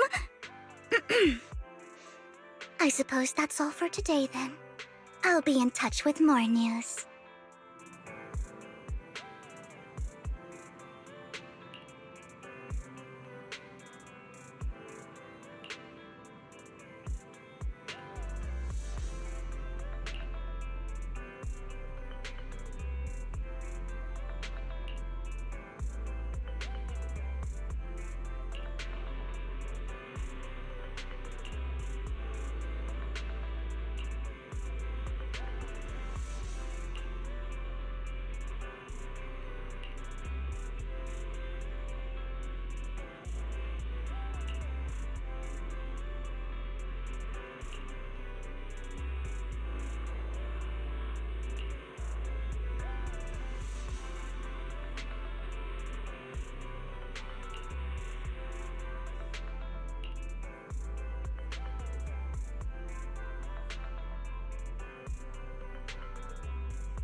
Proxy, you're here too. I didn't expect to run into you here. What are you two doing here? And still in that outfit, Ambi? I'm here to investigate that incident.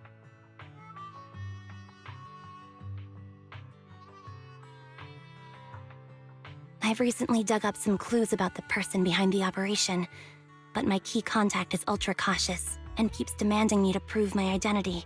So, to gain her trust, I decided to meet her dressed like this. Now that everything is completely finished, this uniform doesn't really represent anything in particular. For me, it's just another outfit now. We all have to move on someday. I'm helping her. I want to make sure whoever's behind all this is caught. Ah, and who's this young lady? This is my friend, Vivian. We're here investigating a few things ourselves. Ambi, one of the Cunning Hair's most powerful members. And Trigger, an Opal Squad sniper. It's an honor to make your acquaintance.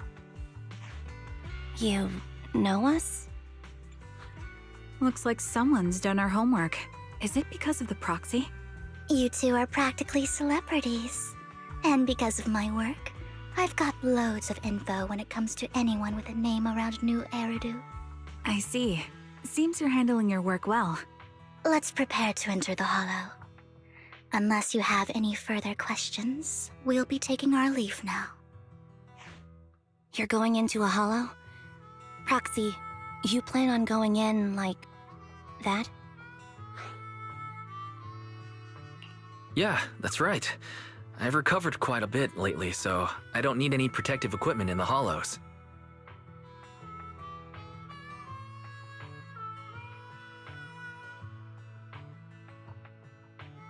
Huh. Aren't you that lady from before at the auction? Hello. I didn't expect to see you again, young lady.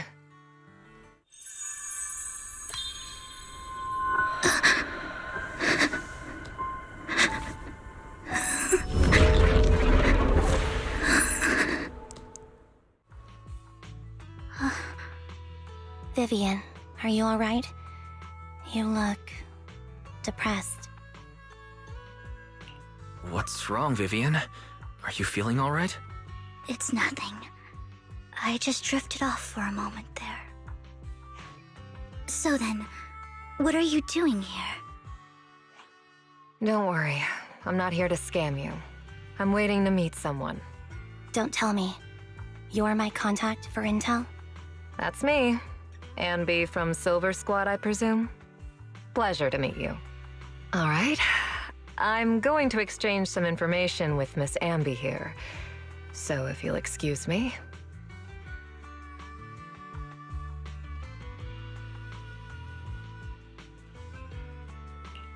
You aren't looking so good. What's the matter? I can tell you later, but not right now. Okay, that's all the information I got for you. In return, I want you to do something for me. Take me into the Hollow. I left something very valuable inside. I have to find it. Seeing as we were just about to go in ourselves, why not join us? It's fine by me. But didn't you say you were investigating something? It's fine. There's no rush. Right, Master Proxy. Huh? Yeah, there really is no rush. Sure, let's all go together. It'll be safer with more people, and we'll find your missing item more quickly. Thank you.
So, what is it that you all plan to do here?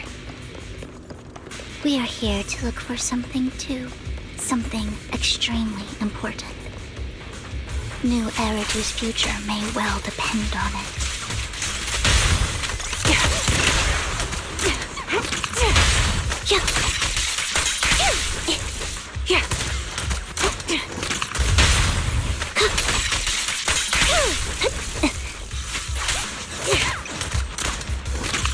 In position.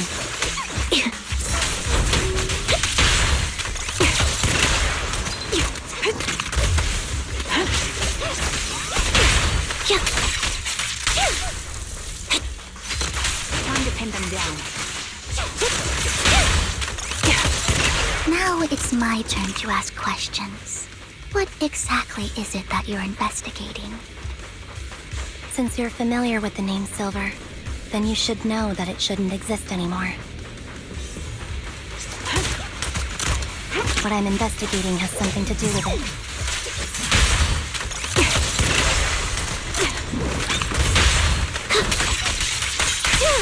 Save your strength, Envy. The melody of combat. Support in position. I'm on it. Quick shot. My bullets are one with the wind. Adjusting for wind. Copy. Time to pin them down. Proxy, let's use that fissure to head to the next location.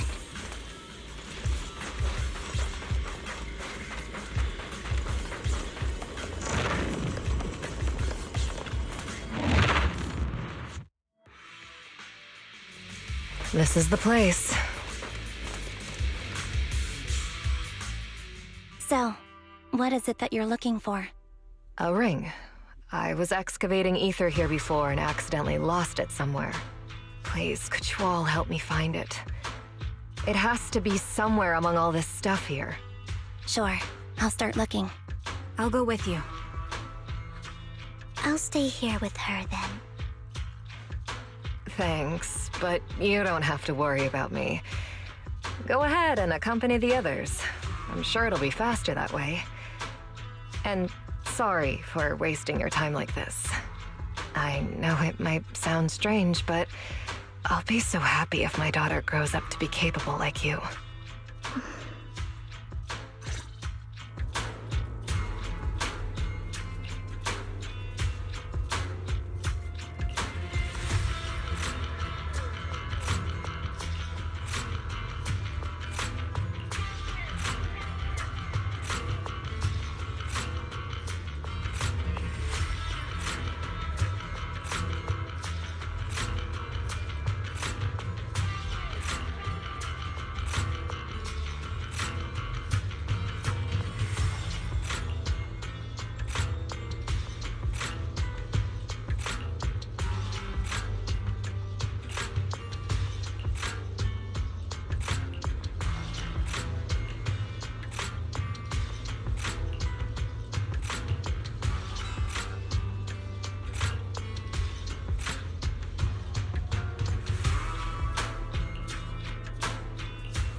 There's leftover food here.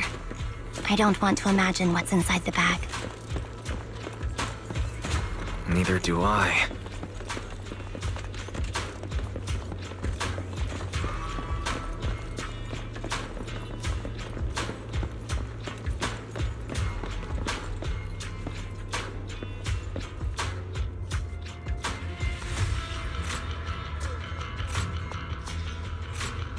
A toy that seems emotionally stable.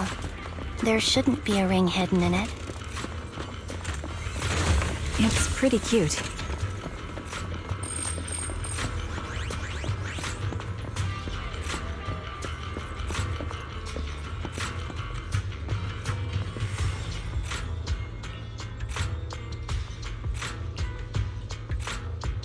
It's a fancy lunchbox? I wonder if its owner is safe and sound.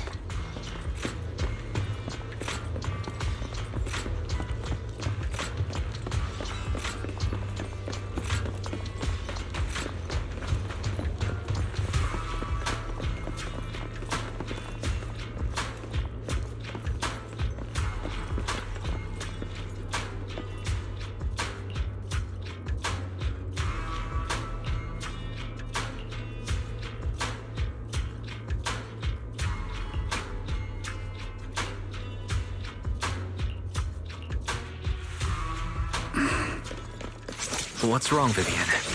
You've seemed worried for a while now. I'm worried about Sienna. Her location should still be safe. I hope so.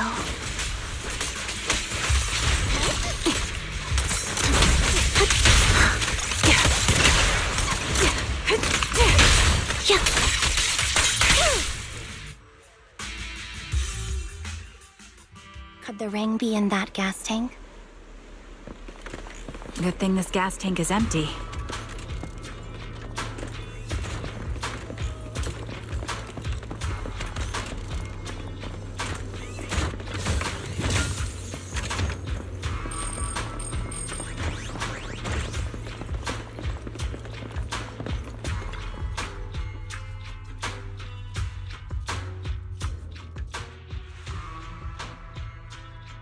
Her vital signs are gone. What happened?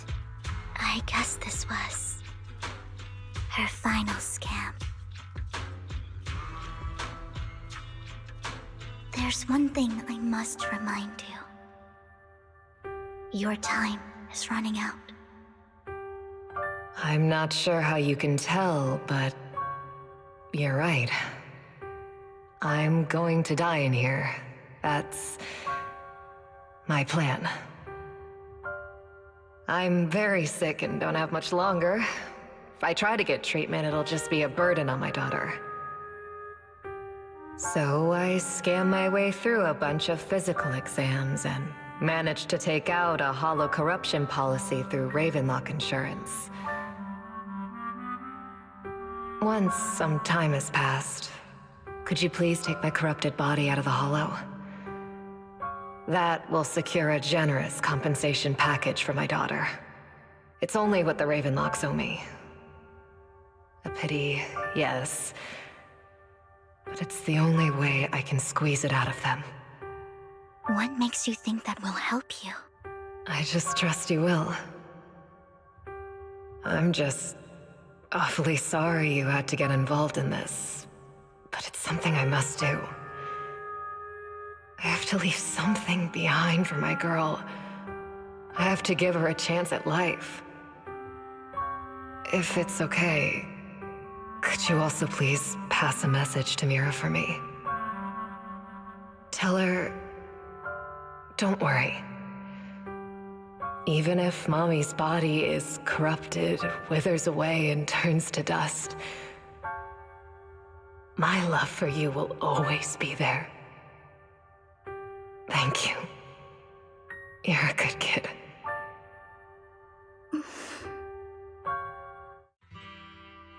She was betting that we'd help her. So, you were aware of this the whole time? Yes. Because I saw it.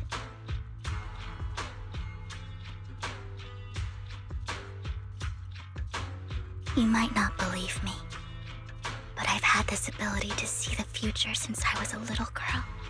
But the things I see are always something bad. Plagues, deaths, disasters. That's all I've ever been able to see. It's all that kid's fault!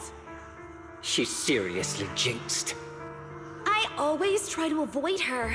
Otherwise, she'll say something rotten that ends up coming true again. Prophecies, she says. Like she's not the one bringing the bad luck upon us. It wasn't me. I didn't do anything. Sorry. I'm sorry. What good is saying you're sorry? Things like this keep happening every time you open your mouth! How unlucky. She shouldn't be here. Nobody wants her around. If only she would just disappear. I just wanted to warn you all. I'm sorry.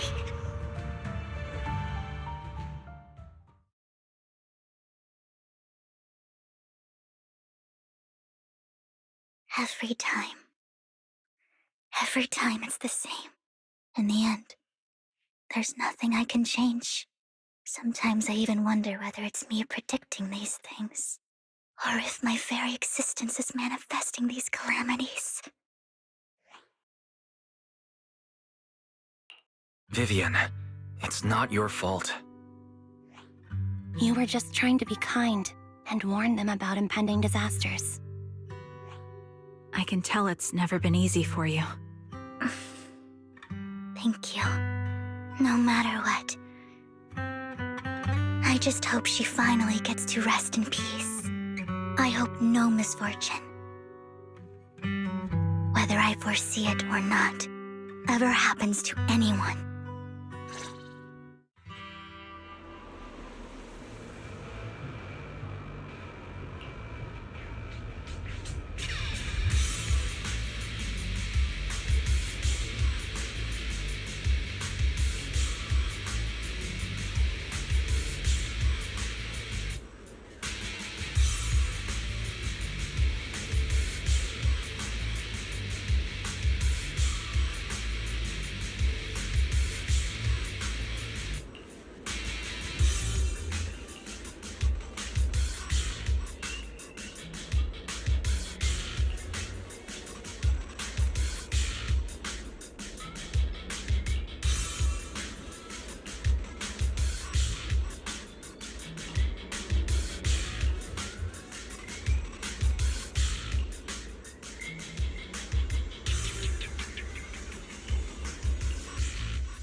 Roxy, do you believe that the future can be changed? That's quite the sudden question. I think that it can. Is that so? In my memories, this has happened countless times already. Why can I only see these misfortunes? Why can't I even have a sliver of happiness?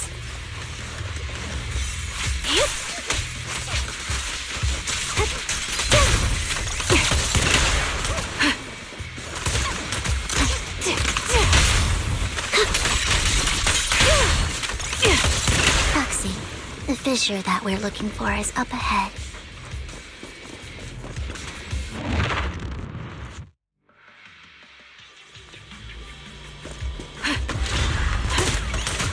Roger.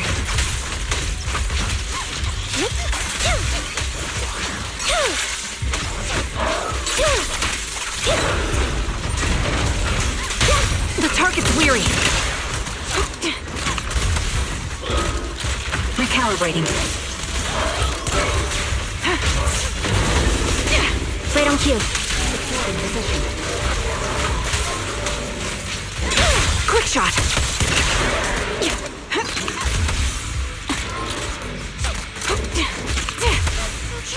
Two behind me.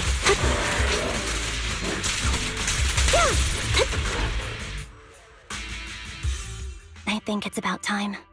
We should take that lady out of the hollow. You guys go on. Thank you. She gave us the intel we needed, so this is the least we could do. I hope everything else goes well for you. Master Proxy, is there anything you'd like to know? You can just ask.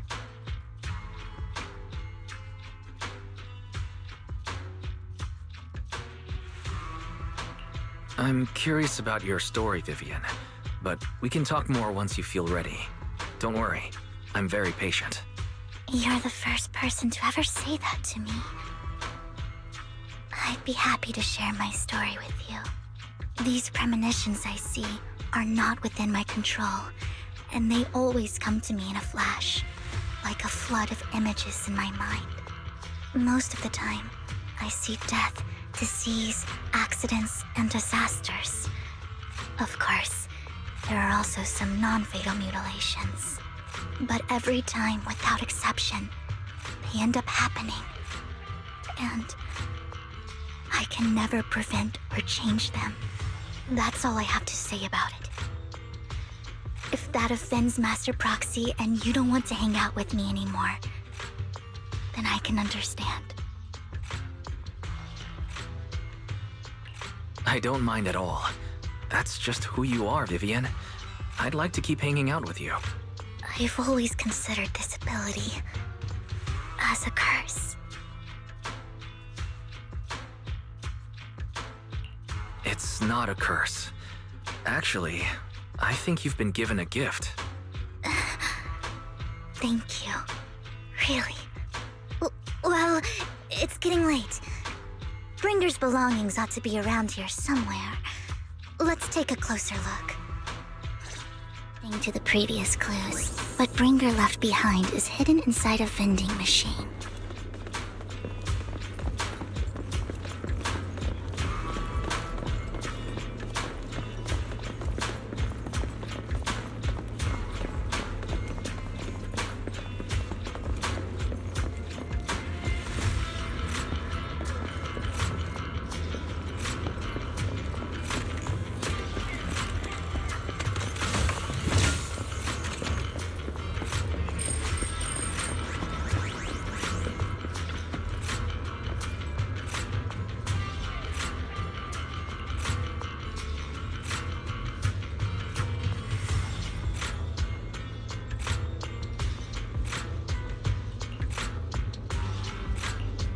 Looks like it isn't in here.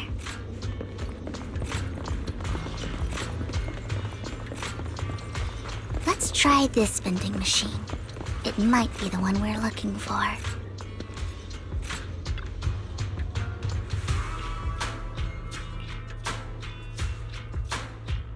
Strange, there's nothing in here.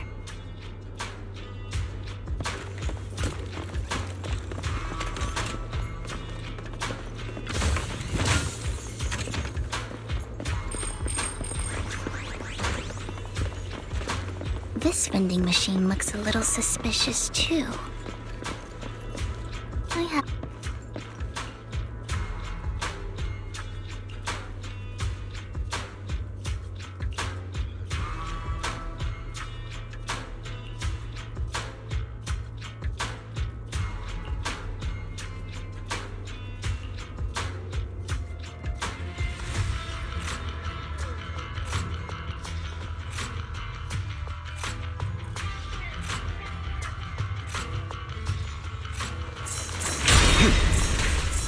Out of my way!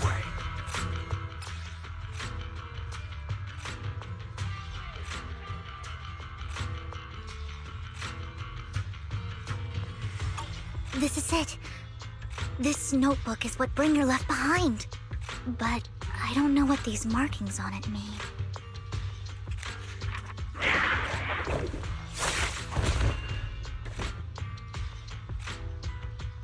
Well, hello, Master Proxy. It's been a while. Oh, don't give me that scandalized look. I did just save your lives. I would have protected the Proxy even if you hadn't appeared. I'm sure of it, but I happen to be in the area. Worry not, dear companion. I have complete confidence in your strength. Hang on. Did you say companion? So you two know each other? Apologies. I didn't have a chance to mention it before. I'm actually part of the Phantom Thief Syndicate, Mockingbird. That's right. I was only able to slip in during the auction thanks to some help from Vivian backstage.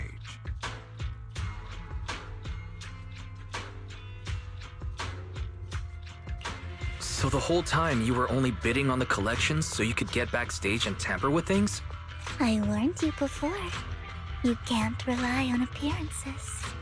Don't worry, Master Proxy. We don't have any ulterior motives here. As you've probably heard, Mockingbird is a renowned Phantom Thieves syndicate in New Eridu that, despite its longevity, has managed to maintain the secrecy of its members' identities to this day. So, disclosing our identities to you is essentially the highest sign of good faith that a Mockingbird Phantom Thief can show.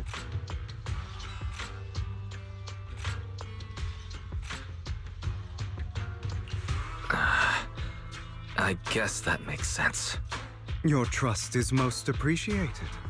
Mockingbird's purpose is very simple, really. To form long-standing and cooperative relationships with outstanding proxies like yourself. We need your abilities. Before you make any decisions, please allow me to briefly explain the concept behind the Mockingbird Syndicate. We all know there isn't anything in this world that's fair. A prime example being the uneven distribution of wealth. People from tops splurge on luxurious collectibles, while the poor have to gamble with their own lives just to get by. Of course, besides wealth, there's also an unequal distribution in this world of happiness and suffering, hope and despair, love and hate. It's all just so unfair. Somebody has to do something to tilt the balance of the scales. And thus Mockingbird was born. We take from those who have far more than they deserve and give it to those who deserve to have more. If you ask me, that's enough to be considered a form of justice.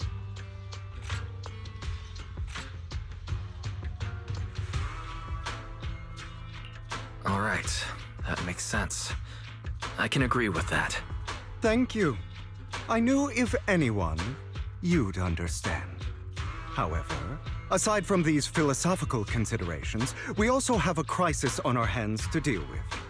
As you know, the Exaltists are plotting to use the power of sacrifice to launch an attack on all of New Eridu.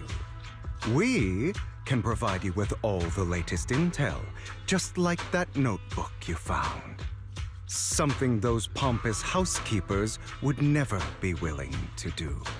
And the most crucial part of this whole game, the sacrifice core, is currently in my possession. I think that makes this a highly competitive deal. We share the same goal for the moment, stopping the impending disaster from playing out.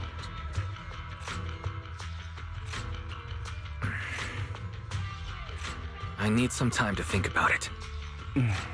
How about this? If you still have misgivings about our upcoming cooperation, then why don't you bring Lycon along with you? He's got the support of the mayor's office behind him, and his presence alone is enough to keep me in check. That would put you more at ease, right? Of course, you're welcome to bring some other friends along, provided they aren't from public security or HSO. Well, if you're willing to let my friends come along, then you've got a deal. Great. It's a deal. By the way, Proxy, this is for you.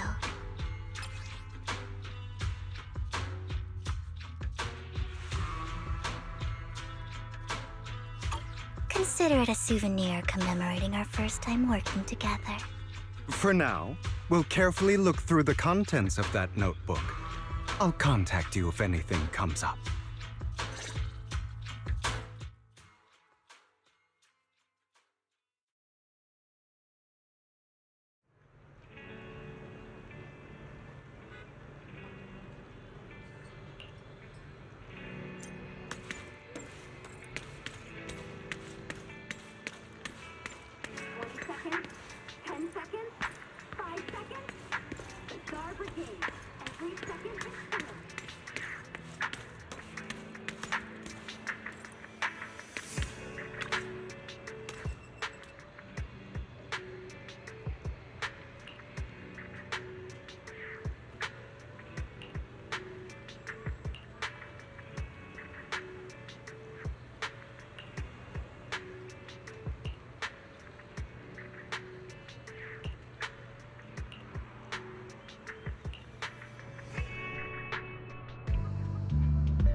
How about it?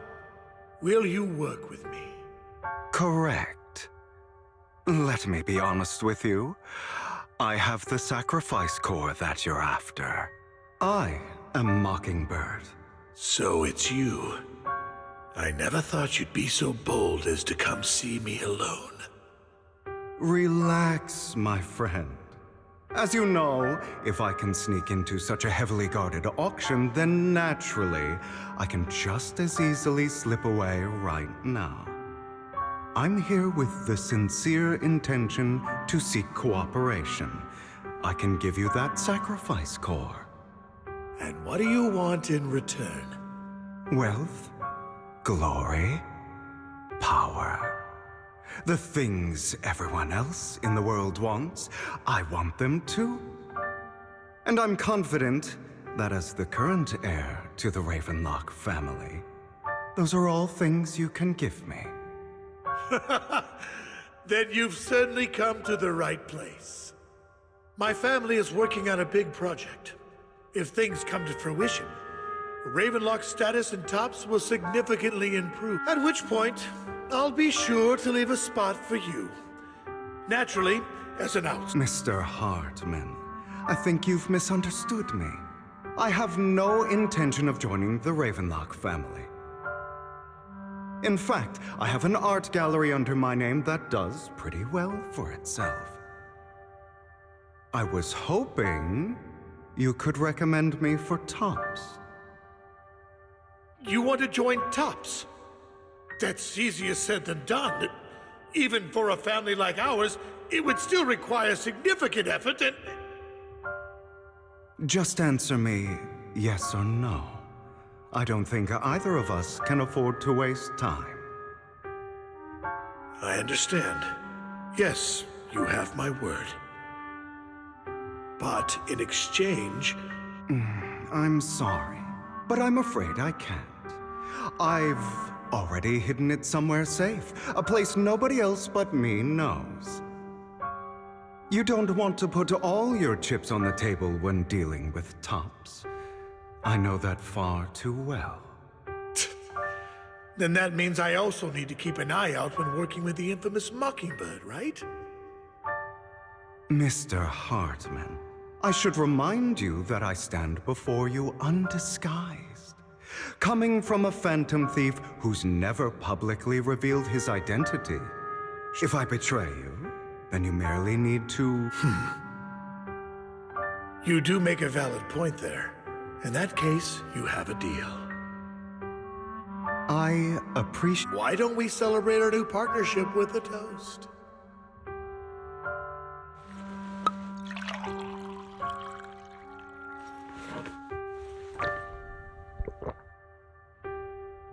Having a drink before undertaking anything important is a family tradition. It's good luck. As an outsider, it's a real honor. By the way, you aren't the only member of your organization, are you? Shouldn't all your companions agree to this deal first? You don't have to worry about that. I'll make sure she agrees. Otherwise, I'll get rid of her too. Seems you'll do whatever it takes to get things done. Great things lie ahead for someone like you.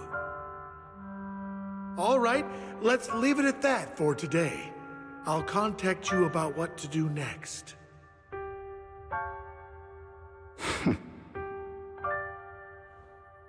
That's him! He's the one who killed Serena! She was the only one who was ever any good to him, right? That's how he repays her? That's why they say once a mongrel, always a mongrel. Just look into his eyes. Father! We have to punish him! Serena had been ranking ahead of him. Hugo must have poisoned her water so he could pass her. Pure evil. Typical for an impure bloodline. He should have been kicked out ages ago. Hugo, did you do all this? Yes, it was me. I killed her. He admitted it! Father, he must be expelled! He has no right to live under the same roof as us. Why don't we reunite him with Serena then? Nobody would ever know. Hugo, well done. My children, how many times have I told you before? In this world, only the most ruthless, cruel, and unscrupulous of people ever make it to the top. Like Hugo here, who is willing to murder his only true loved one without a second thought. Only someone with the means and the gumption to do that is qualified to be my heir. But I... It's all over now, and the results are obvious. The winner of this month's assessment is Hugo. As for the rest of you, go to the usual place for the punishment you deserve. But Father! Before this, I was #1. As I've told you before, there's only room for one winner in this family. You're still a loser, even if it's by the smallest margin. And there's no reason for a loser to exist. This is all for your own good. Do you understand? Go on now. Receive your punishment for the sake of the family. Yes, I understand. I'm sorry.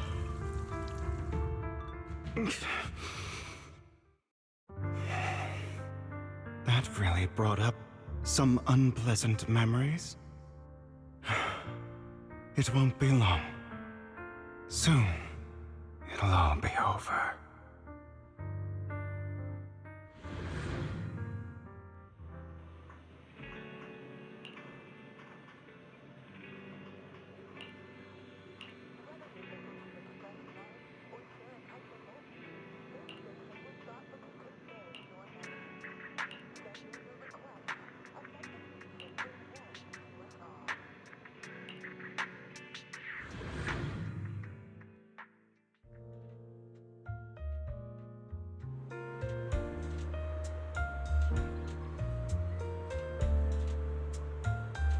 Thank you for escorting me here, Proxy. Today was quite eventful. If I were to head back now, I probably wouldn't be able to fall asleep.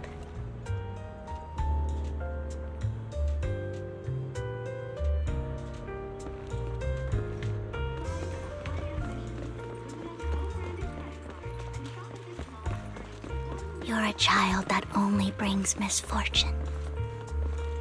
People have been saying that about me for a long time. I used to feel hurt and resentful. But now that I think about it, it's perfectly normal for people to react that way.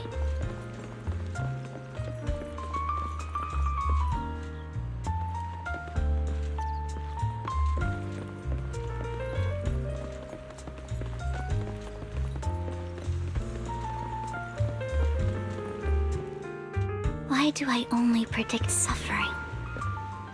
If I could predict happy things, joyful things, would people like me a little more? Maybe. Fate truly is set in stone. Often, I want to help these people avoid their miserable fates. For a time, I even thought that I was successful, that I could change people's destiny. But it was all an illusion. In the end, I couldn't do anything at all. So, I was really happy when you said that my abilities weren't a curse, but a gift. Thank you, Proxy. I'm so glad to have met you. And you're also a fan of Lord Phaethon. It's like we were fated to meet. I don't know why, but I feel completely at ease when I'm by your side. I feel like I'm free from judgment, from blame. Like, I don't need to worry about anything, and can just be my own true self. Perhaps people really do possess an aura, and ours just so happen to be extremely compatible. By the way, you asked me before about Hugo. I don't really know much about him. He rarely ever talks about his past. But Judging from his eye colors, you can guess he's probably the bastard son of a renowned family. I think his mother was very worried about his different colored eyes, and even wanted to get rid of him at one point. But then his family offered a huge price and bought him off his mother for some reason. And just like that, he moved from a leaky and drafty boarding room to a luxurious mansion. But he's also mentioned that the extravagant home is actually like hell for him. I think it's probably because the family treats him terribly. I digress. He ran away and ended up meeting Lycon and his master. After that, they formed Mockingbird together and experienced a rare period of happiness. Until Lycon's betrayal. So, what's your take on Hugo? I imagine I would still be wandering around now if I had never met him. To me, Hugo is just like an older brother. I've always felt as though he's carrying some heavy burden with him. But that's a secret he's kept to himself. Something he'll never tell me. Sometimes when I look into his eyes, I can feel that he's really struggling with something. Even though he may say some extreme things, Hugo really isn't a bad person. I think one day he'll tell me his secret. Until then, I just have to wait. Wait and trust him.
I'm kind of falling asleep, so yeah. My bad there.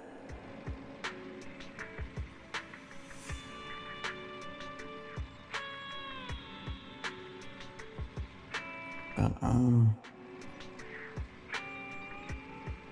I will finish it off, because there's no point stopping now.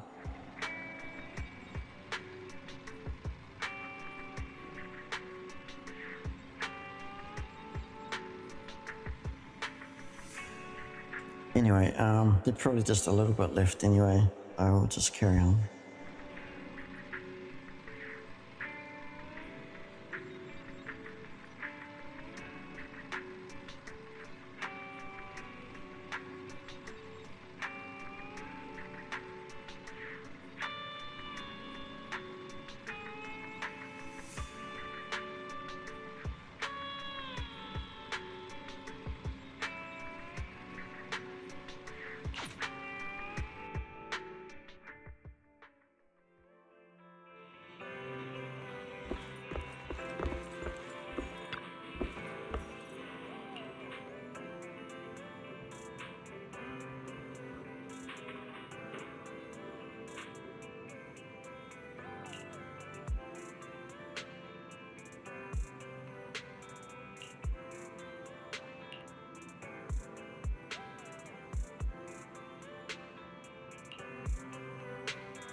It appears we're the first to arrive. I thought we were running late. This might sound weird, but it's nice to think about getting to work with you from now on. I don't really know why that makes me feel so happy. Oh, it's because we're fellow fans! Anyone who likes Lord Phaethon can't be a bad guy. You're right. Of course, Lord Phaethon is the greatest there will ever be, but you're definitely the best proxy I've ever met in person. Hugo told me before that you're really skilled, and he said we'd get along great. I never expected he'd be so right. Oh, by the way, would you like to come by my place if you have time later? I have a huge collection of Lord Phaethon merch. Phaethon, Lord Phaethon doesn't have any merch out there, right? I mean, we don't even know what he looks like, for starters. It's all my own original merch, like screenshots of old Internaut comments. I print them out and turn them into postcards. Plus the avatars Lord Phaethon's used, the music playlists they recommend. I've organized it all. I'd love to show it all to you if we get the chance.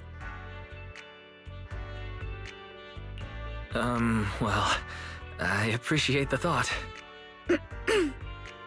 Speaking of which, what's taking those two so long? Hugo said he had some preparations to do before entering the Hollow. I wonder how that's coming along.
This is getting to be more than just a coincidence, don't you think? Or perhaps you are actually stalking me. If I was stalking you, you wouldn't ever know. Overconfident as always. You haven't changed at all. We just make it a habit to check the state of our weapons prior to combat. Thanks for that little reminder. I almost forgot. I didn't expect you to let me join. What else could I do? Master Proxy would have insisted on having you join us. I never expected for us to have a chance to enjoy some pleasant conversation like this, without our weapons drawn, that is. It really has been too long. I still remember when we first established Mockingbird. Indeed. That was a long time ago.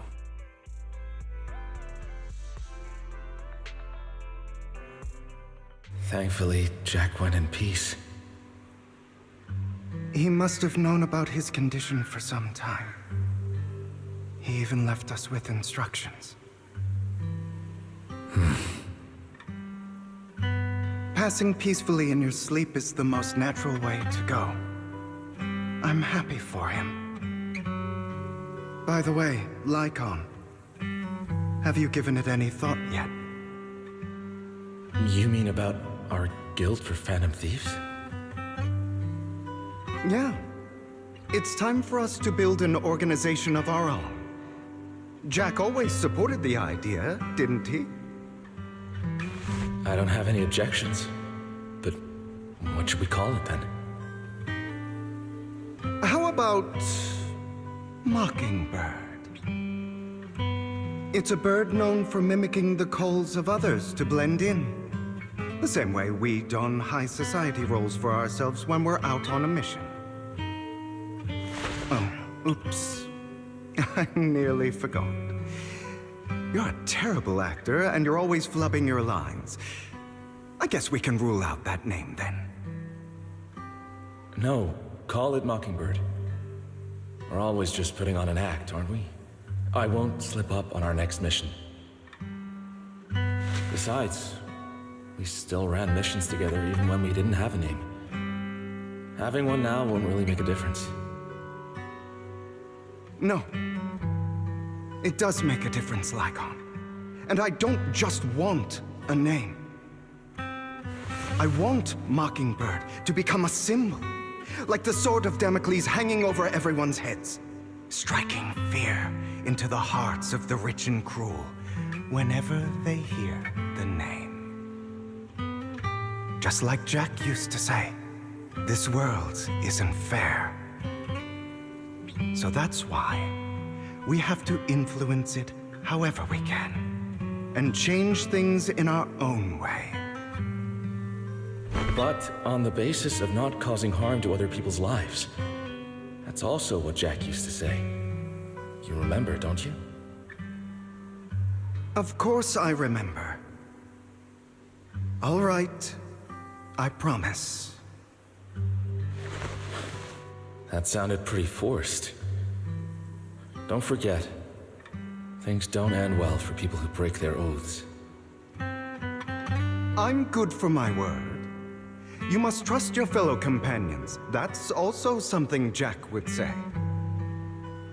Well then, today's the day that Mockingbird will officially start flying. Our first order of business, deciding on our symbol.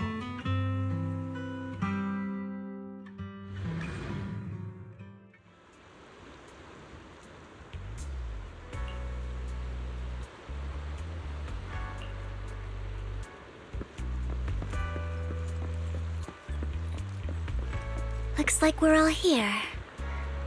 Hugo, you're late again. Do forgive me. Someone was pestering me and wasting my precious time.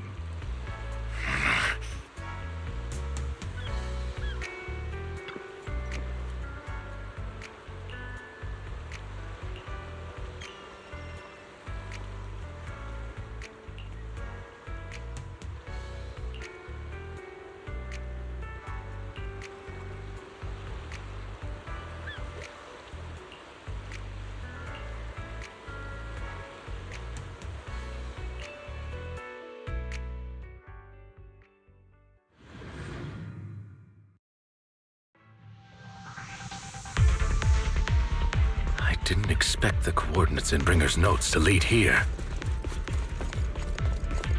Oh, are you familiar with this place? More familiar than you, it seems. Proxy, if they're being too noisy, can I take action?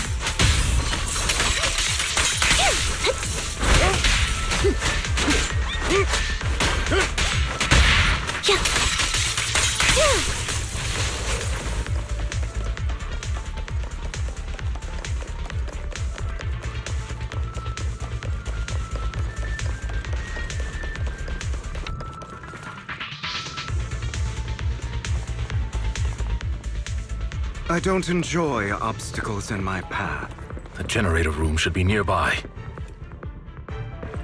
Over here. Wow, you really know this place like the back of your paw.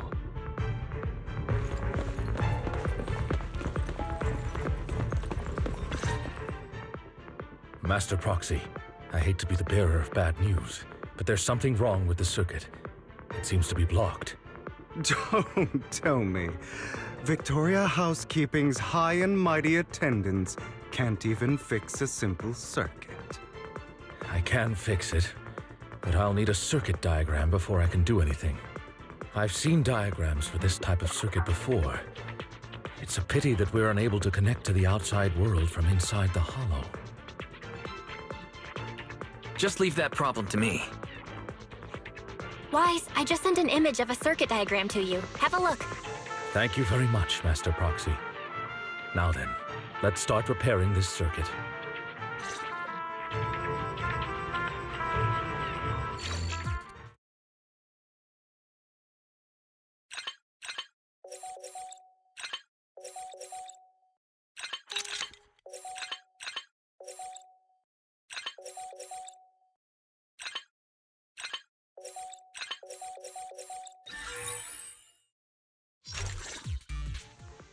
The circuit is fixed.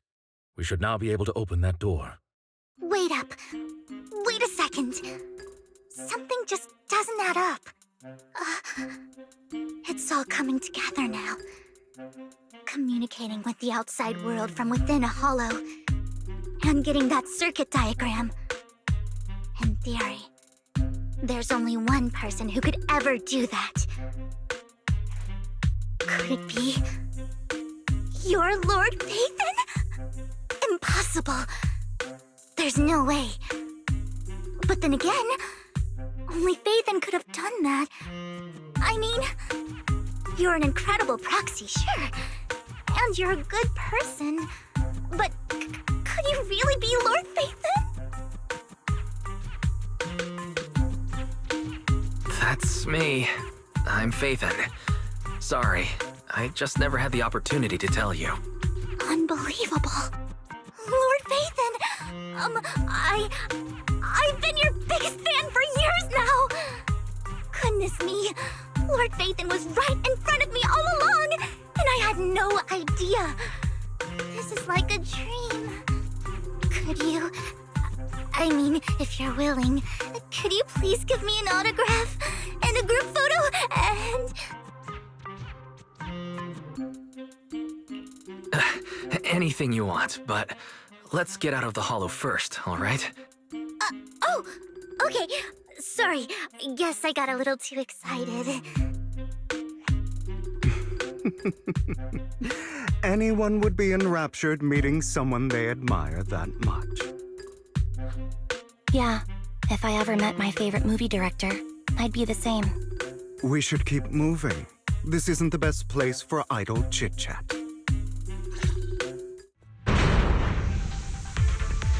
The door's finally open.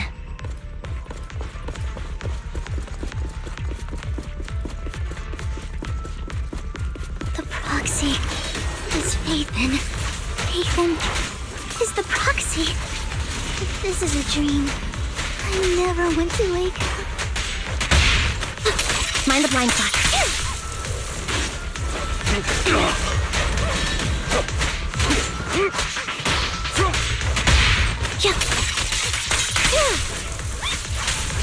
The fissure over there should lead to our destination.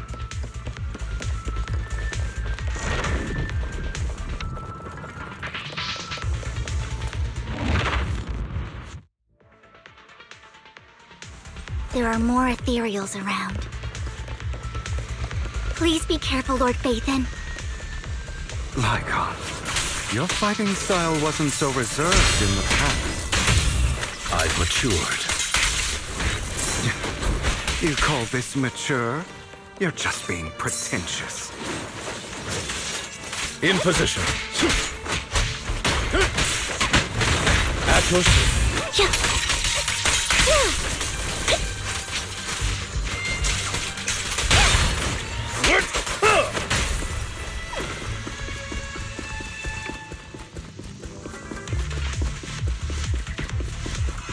A difficult foe, that one. Let us leave this place at once. Ensuring Master Proxy's safety is our highest priority. I won't let anything happen to you, Lord Phaethon.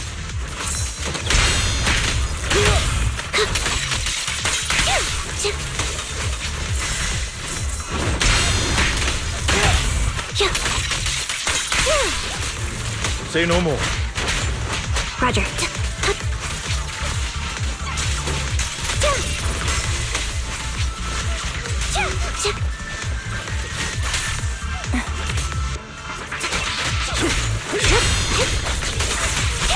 Lord Phaethon, how are you feeling? Are you tired? Do you need a break? Some food? Water? Thank you for your concern. I'm fine.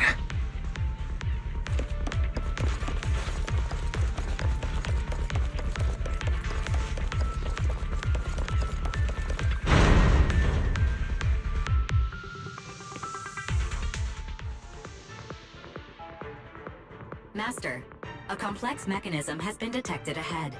To pass through, you need to activate all 3 smaller mechanisms. Suggestion: split up and handle them simultaneously to save time. So, we have to head to 3 different places to crack this thing. Huh? We're splitting into 3 groups? In that case, I'll protect you, Master Proxy! I can take care of one myself. That leaves the last one to me, then. You should go with Hugo. What's that supposed to mean? We get along just fine, don't we, Miss Cunninghair? I don't know what's going on with you two, but you've been bickering the whole time. It's annoying. This is a good chance for you guys to build some rapport. Anby's got a point. Hugo, just go with Lycon. You just want to be alone with your Lord Phaethon, don't you, Vivian? Huh? That's not it!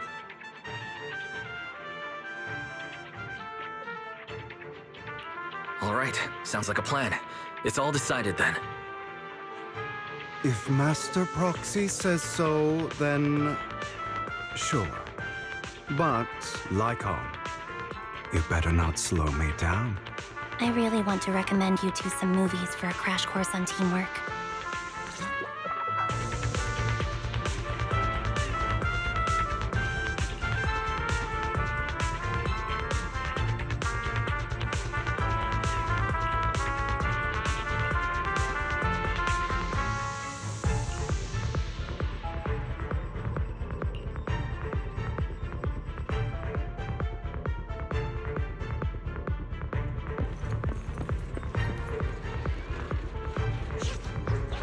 Lord Phaethon, there are too many ethereals here.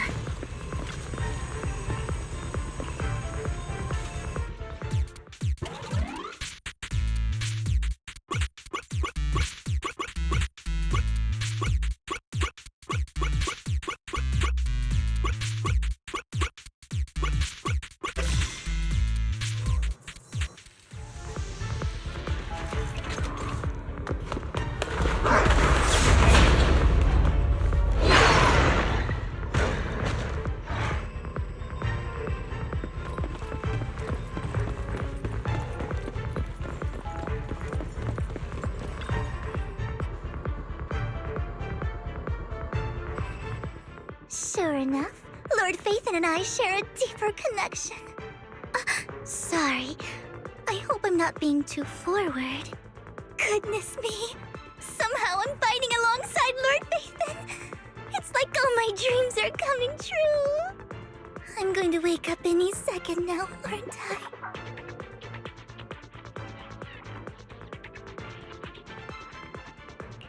No, this isn't a dream. I'm real. See? You can even hold my hand. Not only is Lord Phaethon incredible, but super kind. That's it.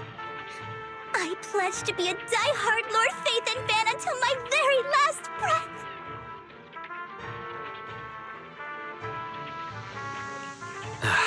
I'm happy to hear that. Don't get me wrong, but... why do you like Phaethon so much, Vivian? Lord Phaethon is my light. The one who saved me in my darkest, most desperate times. Like a deity who rescued me. You probably don't remember, but you really did save me that day. Wow, it's so embarrassing to say all this in front of you. Sorry, I hope I'm not bothering you too much. No, you're not a bother at all. Thank you for your loyal support. I should be the one thanking you. Just being able to see Lord Phaethon makes me the luckiest person in the whole world. Sorry to keep babbling like this. I wonder how the others are doing. I'm sure Anby will be able to manage. She's great at this kind of stuff. But as for Hugo and Lycon, let's just hope they don't get into a fight with each other.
So, we have to cooperate to solve this problem. That's a real shame. I have no intention of arguing with you right now. Master Proxy and Miss Vivian are elsewhere, and we must rendezvous with them post-haste. What a coincidence. That's exactly what I was thinking. Just this once, we should trust each other. For the Proxy. I have no objections. Very well. Then you'd better keep your word. I know you've never fully trusted me, Lycon, even before it all fell apart.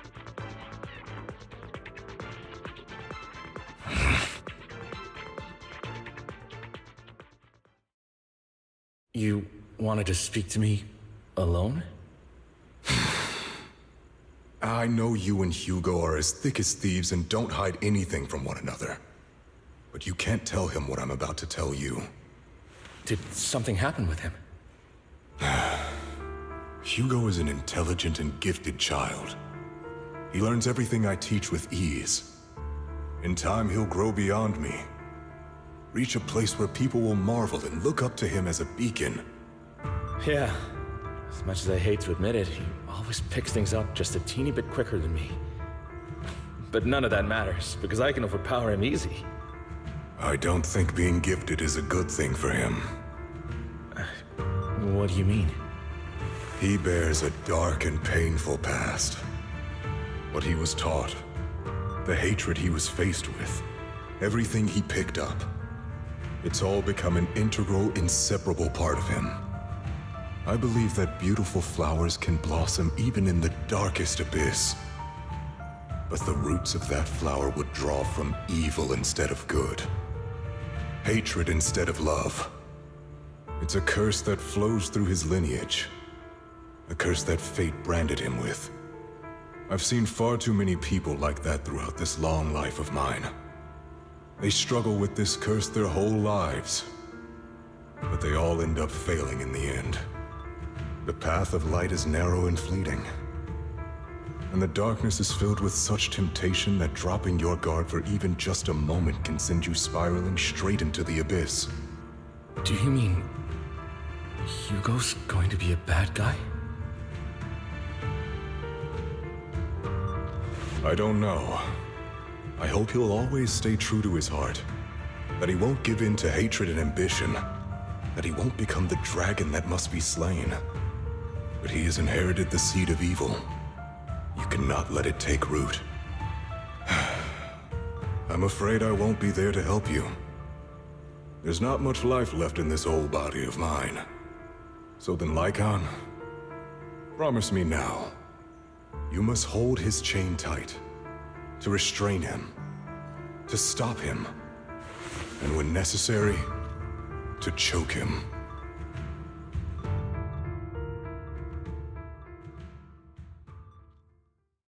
You've become slow. Or maybe you've been on guard against me this whole time, and that's what's slowing you down. Looks like I was right. Lycon. I hope you're aware that the one who betrayed Mockingbird and went to work for the Mayflowers was you. Not me. I would never betray my companion. I don't wish to repeat myself, but you should not break our oath. That's the path I've chosen, and I'm going to stick to it. But you know that path will lead you the wrong way. Who are you to lecture me about right and wrong?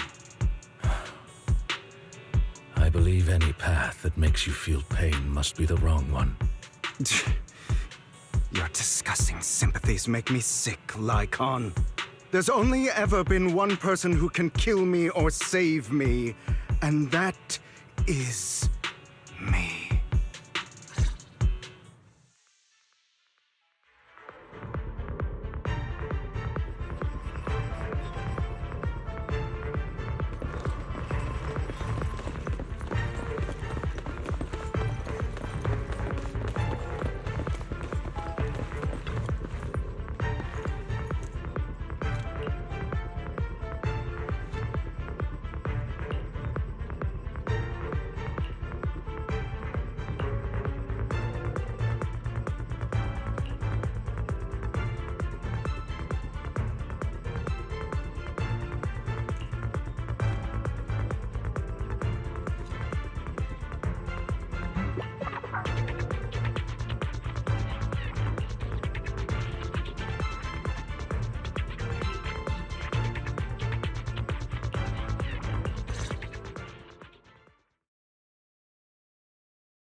That was loud. What's happening up ahead? Hold on, everyone. I'll go check it out. It's probably multiple ethereals attacking. Just in case, I'll go with you. Vivian, you should go with them too. Keep an eye on Lycon, will you? I'm worried he might sell us out to the mayor when he gets the chance. I'd never do that. But if Miss Vivian wishes to join us, she's more than welcome. Okay. Then I'll go with you. Why do you look so nervous? I've spent so much time by your side already. I need to get away from Lord Phaethon for a little bit, or I might die from this overwhelming happiness. If that's the case, Miss Vivian, feel free to come along with me. Okay. All right. So, how does it feel to be worshipped, Lord Phaethon? You had that figured out a while ago, didn't you? Sharp as always. But of course, I couldn't spoil it for her. She has to figure it out on her own. That's what makes it special. Not only that, you asked Lycon and Vivian to leave for some reason. Is there something you'd like to say to me? I can't keep anything from you, can I? I've always treated Vivian like my own little sister. Maybe it's just a coincidence, but she looks a lot like Serena. I think I mentioned it before. Serena was my half-sister. She passed away a long time ago. Vivian really likes you, whether you're faith-in or just wise. Of course, I also have a lot of respect for someone like you. Strong, fair, and genuinely kind. So I hope... I beg you, please keep her safe. Hang on. What's that supposed to mean? Think of it as the last bit of conscience I have left. A kid as pure as her. She should stay alongside someone who walks in the light. Like you. Not even Vivian can agree with all my beliefs. One day we'll go our separate ways. Your beliefs? What do you mean exactly? You probably heard from Lycon. We swore an oath when we started Mockingbird. We swore to use our own hands to right the wrongs in this world. But never, under any circumstances, would we take another human life. I stayed true to my words. Until my father, the man I hated, stood right before me. I could have ended his life easily, but I hesitated. I remembered that damned oath and their repeated attempts to convince me. I didn't do it. Because of that, innocent people died. All because of him. If I'd killed him first, then none of those tragedies would have happened. People like him don't deserve to live. After that, I realized sometimes taking one life really can save countless others.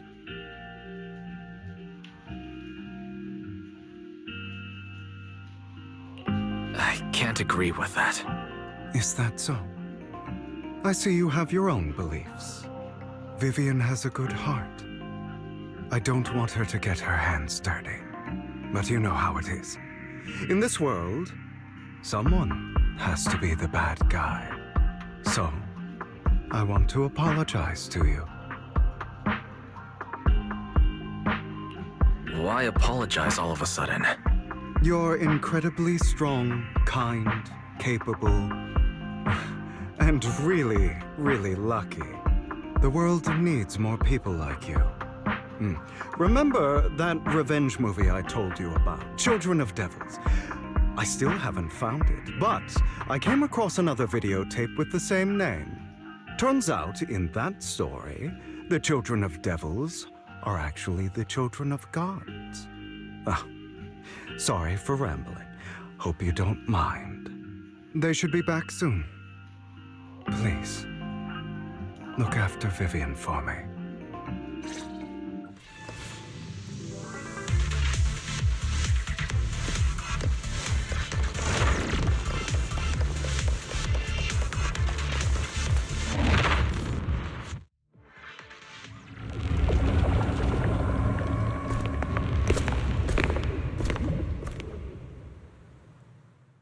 What is this? It looks like a cocoon. Careful, everyone. If I'm not mistaken, that's a sacrifice in there. It appears to be in hibernation. We don't know when it'll wake up. If it does wake up, we'll be in serious trouble. Wait, those spots Bringer marked in his notebook. Are you saying each one might have a sacrifice like this? That means there must be at least a dozen of them. And that's only counting the ones we know so far. These sacrifices may still be hibernating, but the fact that there are so many of them out there is terrifying. The Exaltists must have a way to revive them. And that's not all. These sacrifices can exist outside the Hollows. If they make their way into populated areas, I'm afraid it will lead to a catastrophic disaster likened to the fall of the old capital. That's almost certainly what they meant by vengeance against all New Eridu.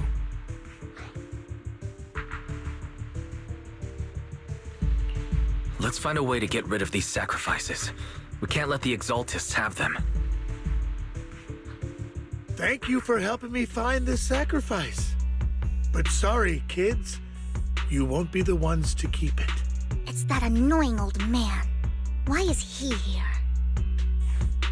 I'd advise you to choose your words wisely, young lady. You are from the Ravenlock family. So it was you. That face. Oh, I know you. I heard about what happened to your friend. Truly unfortunate. If only she'd been smarter. It seems your goal was this sacrifice all along. You've been tailing us, haven't you? Keeping your distance so that I wouldn't notice. As expected of a Wolf Tyrant, you are very perceptive. That's right. All thanks to your ex-partner, we were able to carry out our plan smoothly. My ex-partner? I'm not exactly happy being called that, but what he said is true. Wait, Hugo, what do you mean?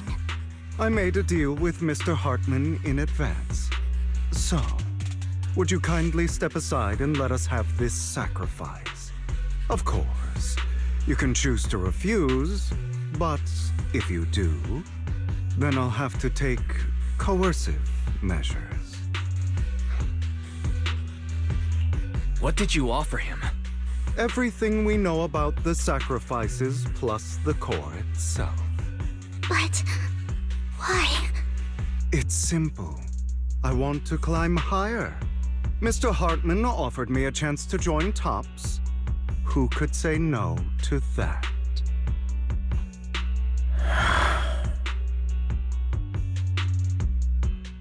No. Impossible. You promised to help me investigate the Exaltists.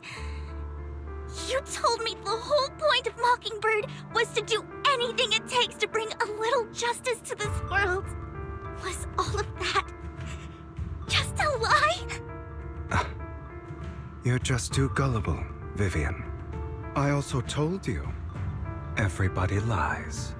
To hide their true intentions, people lie so smoothly, they don't even bat an eye. You... What a wonderful show of betrayal and backstabbing! Bravo! I've got no interest in your little feud. But would you all be so kind as to step aside? My men still have some delicate handiwork to do.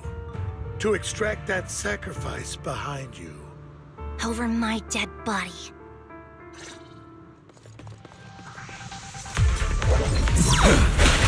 Amateurs. Solid strategy. Stay calm now.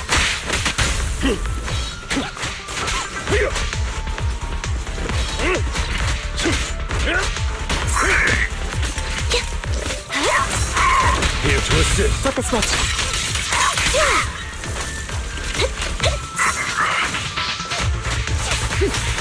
A perfect conduit.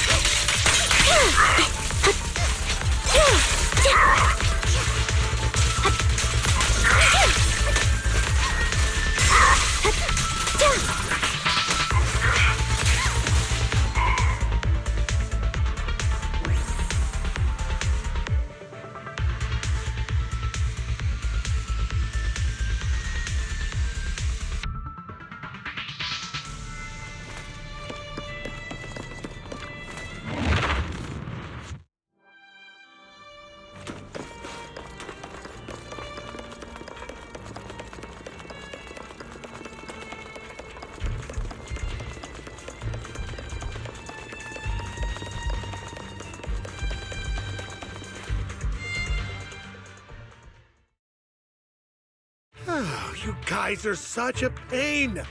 Hugo, stop standing around. Time for you to act. We had a deal. Give me the sacrifice core now. Did we? I don't remember.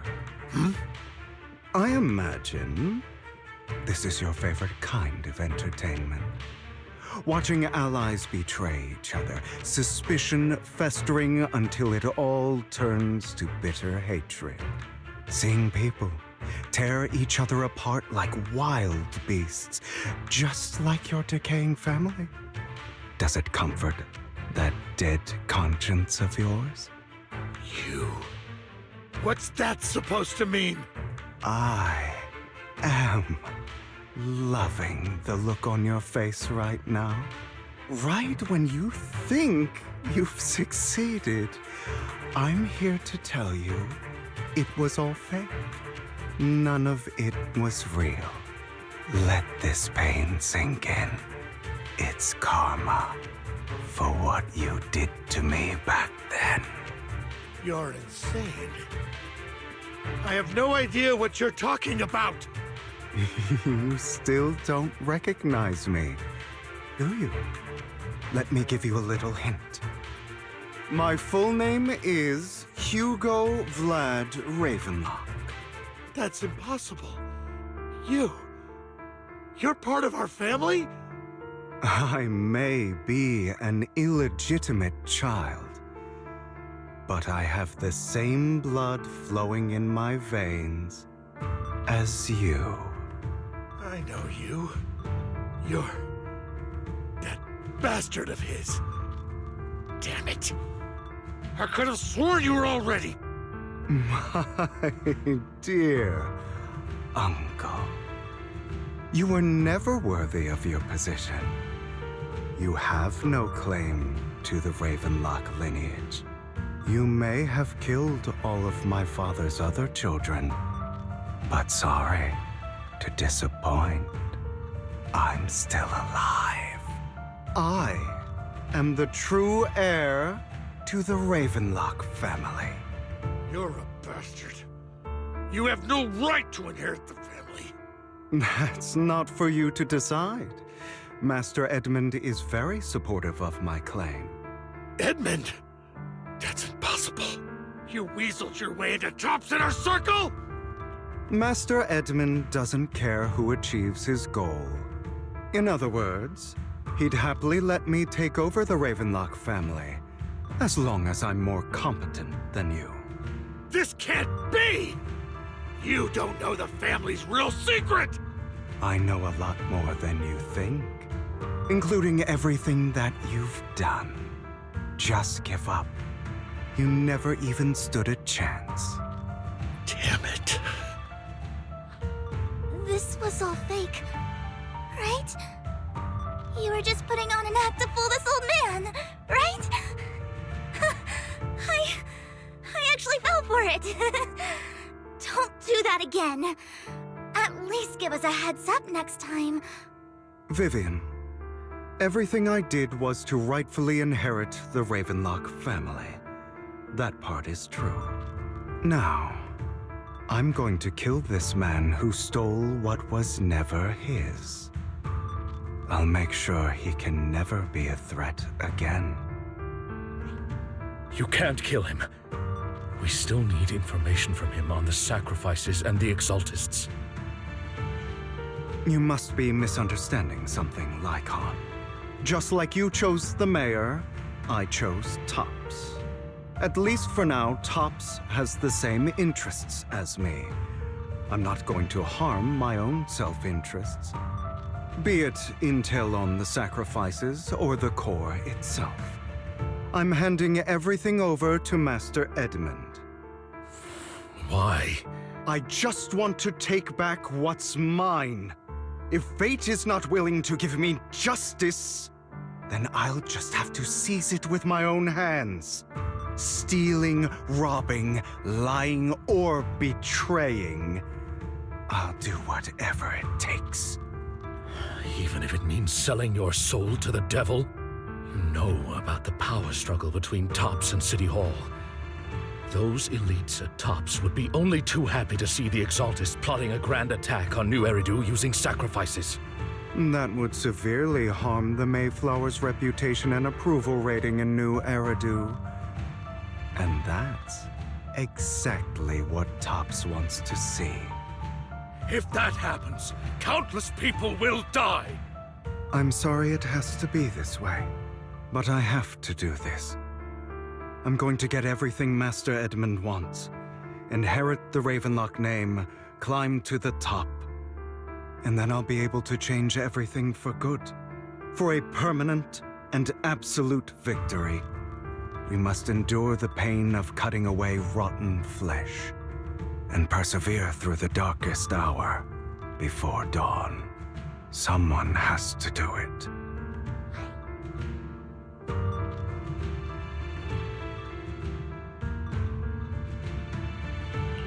Hugo, it's not too late for you to stop. You can still walk away from this. This is the path I've chosen.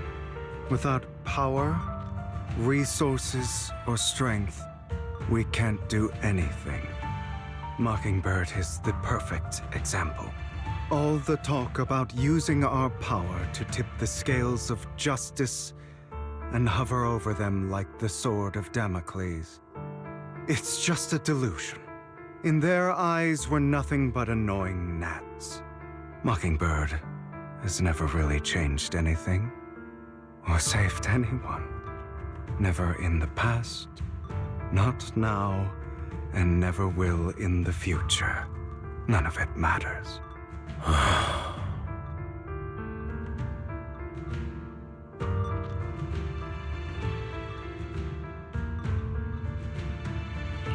I understand your feelings, but don't be consumed by it. Sorry, Proxy. I know what you're trying to say. But this isn't some children's story of a dragon slayer becoming an evil dragon.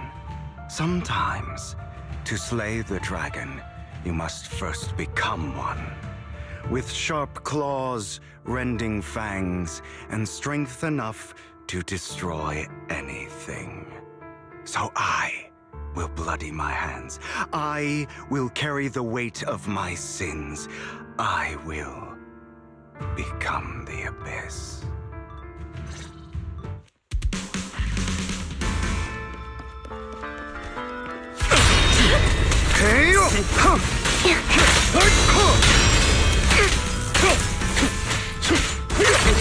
Time you kneel. At your service.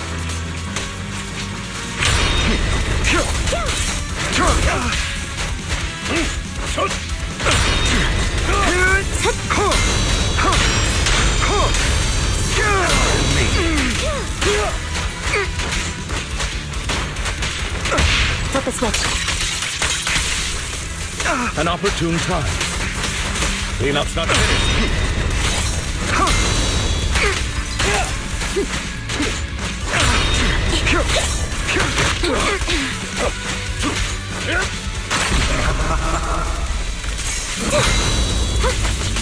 Not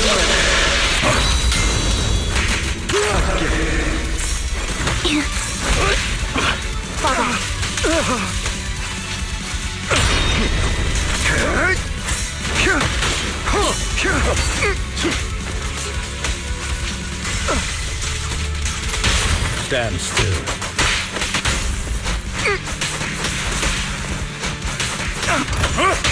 With this power,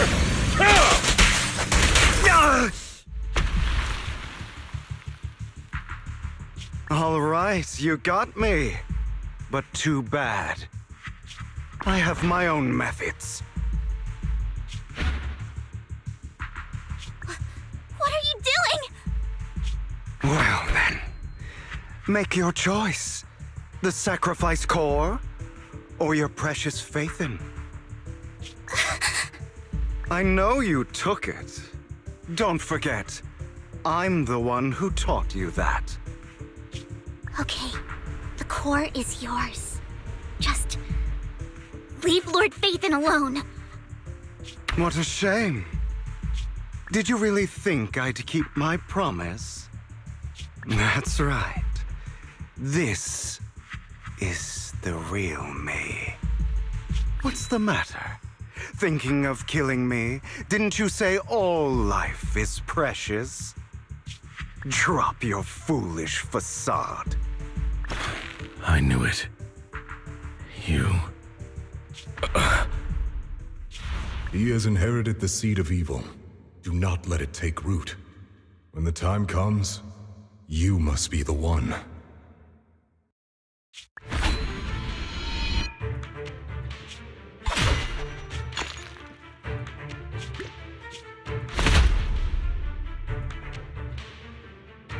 Go on, kill me. If you've got the guts, do it, traitor.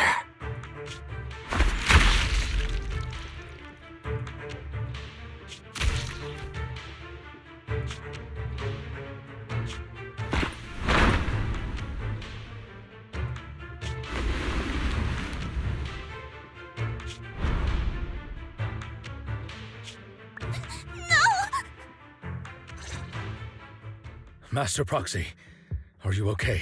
Are you hurt? Don't worry. I'm fine. I just didn't expect things to turn out like this. Lord Vathan, I'm sorry. I had no idea Hugo would do that to you. I'm so sorry.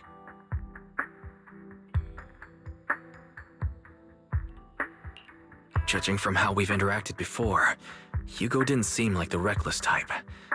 I feel like there's more to this than meets the eye.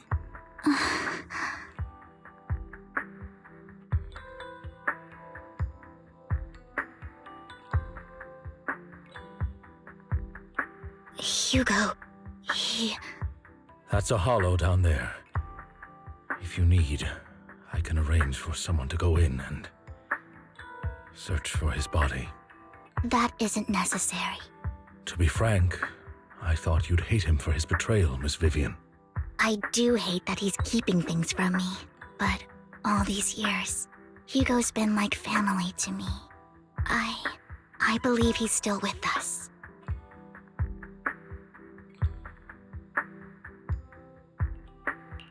I feel the same. It's possible he's still alive. I'm terribly sorry, but I must tell you, it is impossible for Hugo to be alive. My hand went through his heart. Sorry to interrupt, everyone. But just so you know, Hartman's gone. Probably slipped away during all the chaos. I'm sorry, I was so focused on Master Proxy's safety. I wasn't paying attention to him. Same, but it doesn't matter. We all know what he did. And he will pay for what he did today. Yes. I'll be reporting all of this to the mayor. He's not getting away with this. Well then, now that it's all over, let's head back.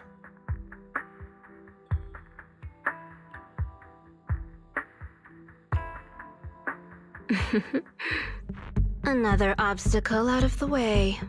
She's going to be pleased about this. May the Creator guide us.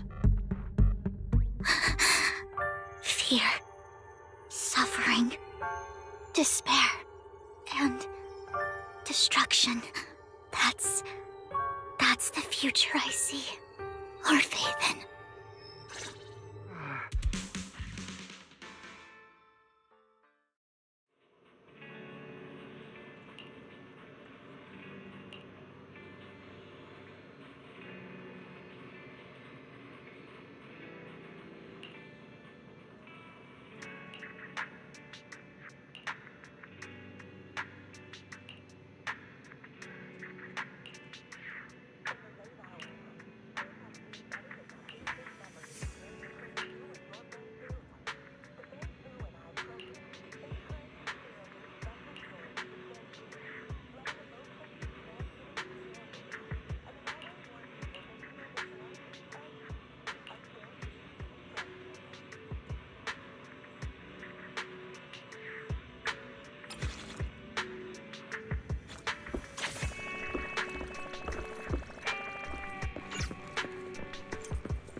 I was...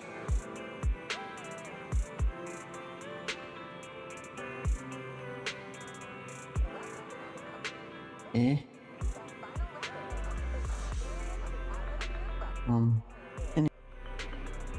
I was going to finish this whole thing, but I don't think there'd be an epilogue. I'm going to just stop here anyway.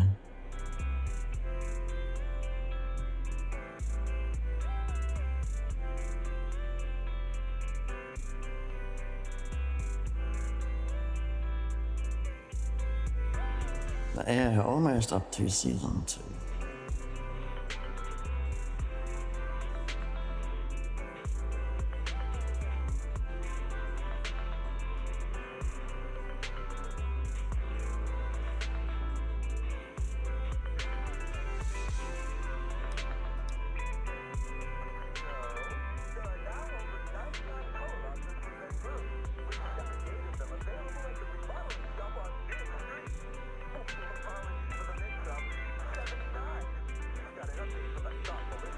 Anyway, yeah.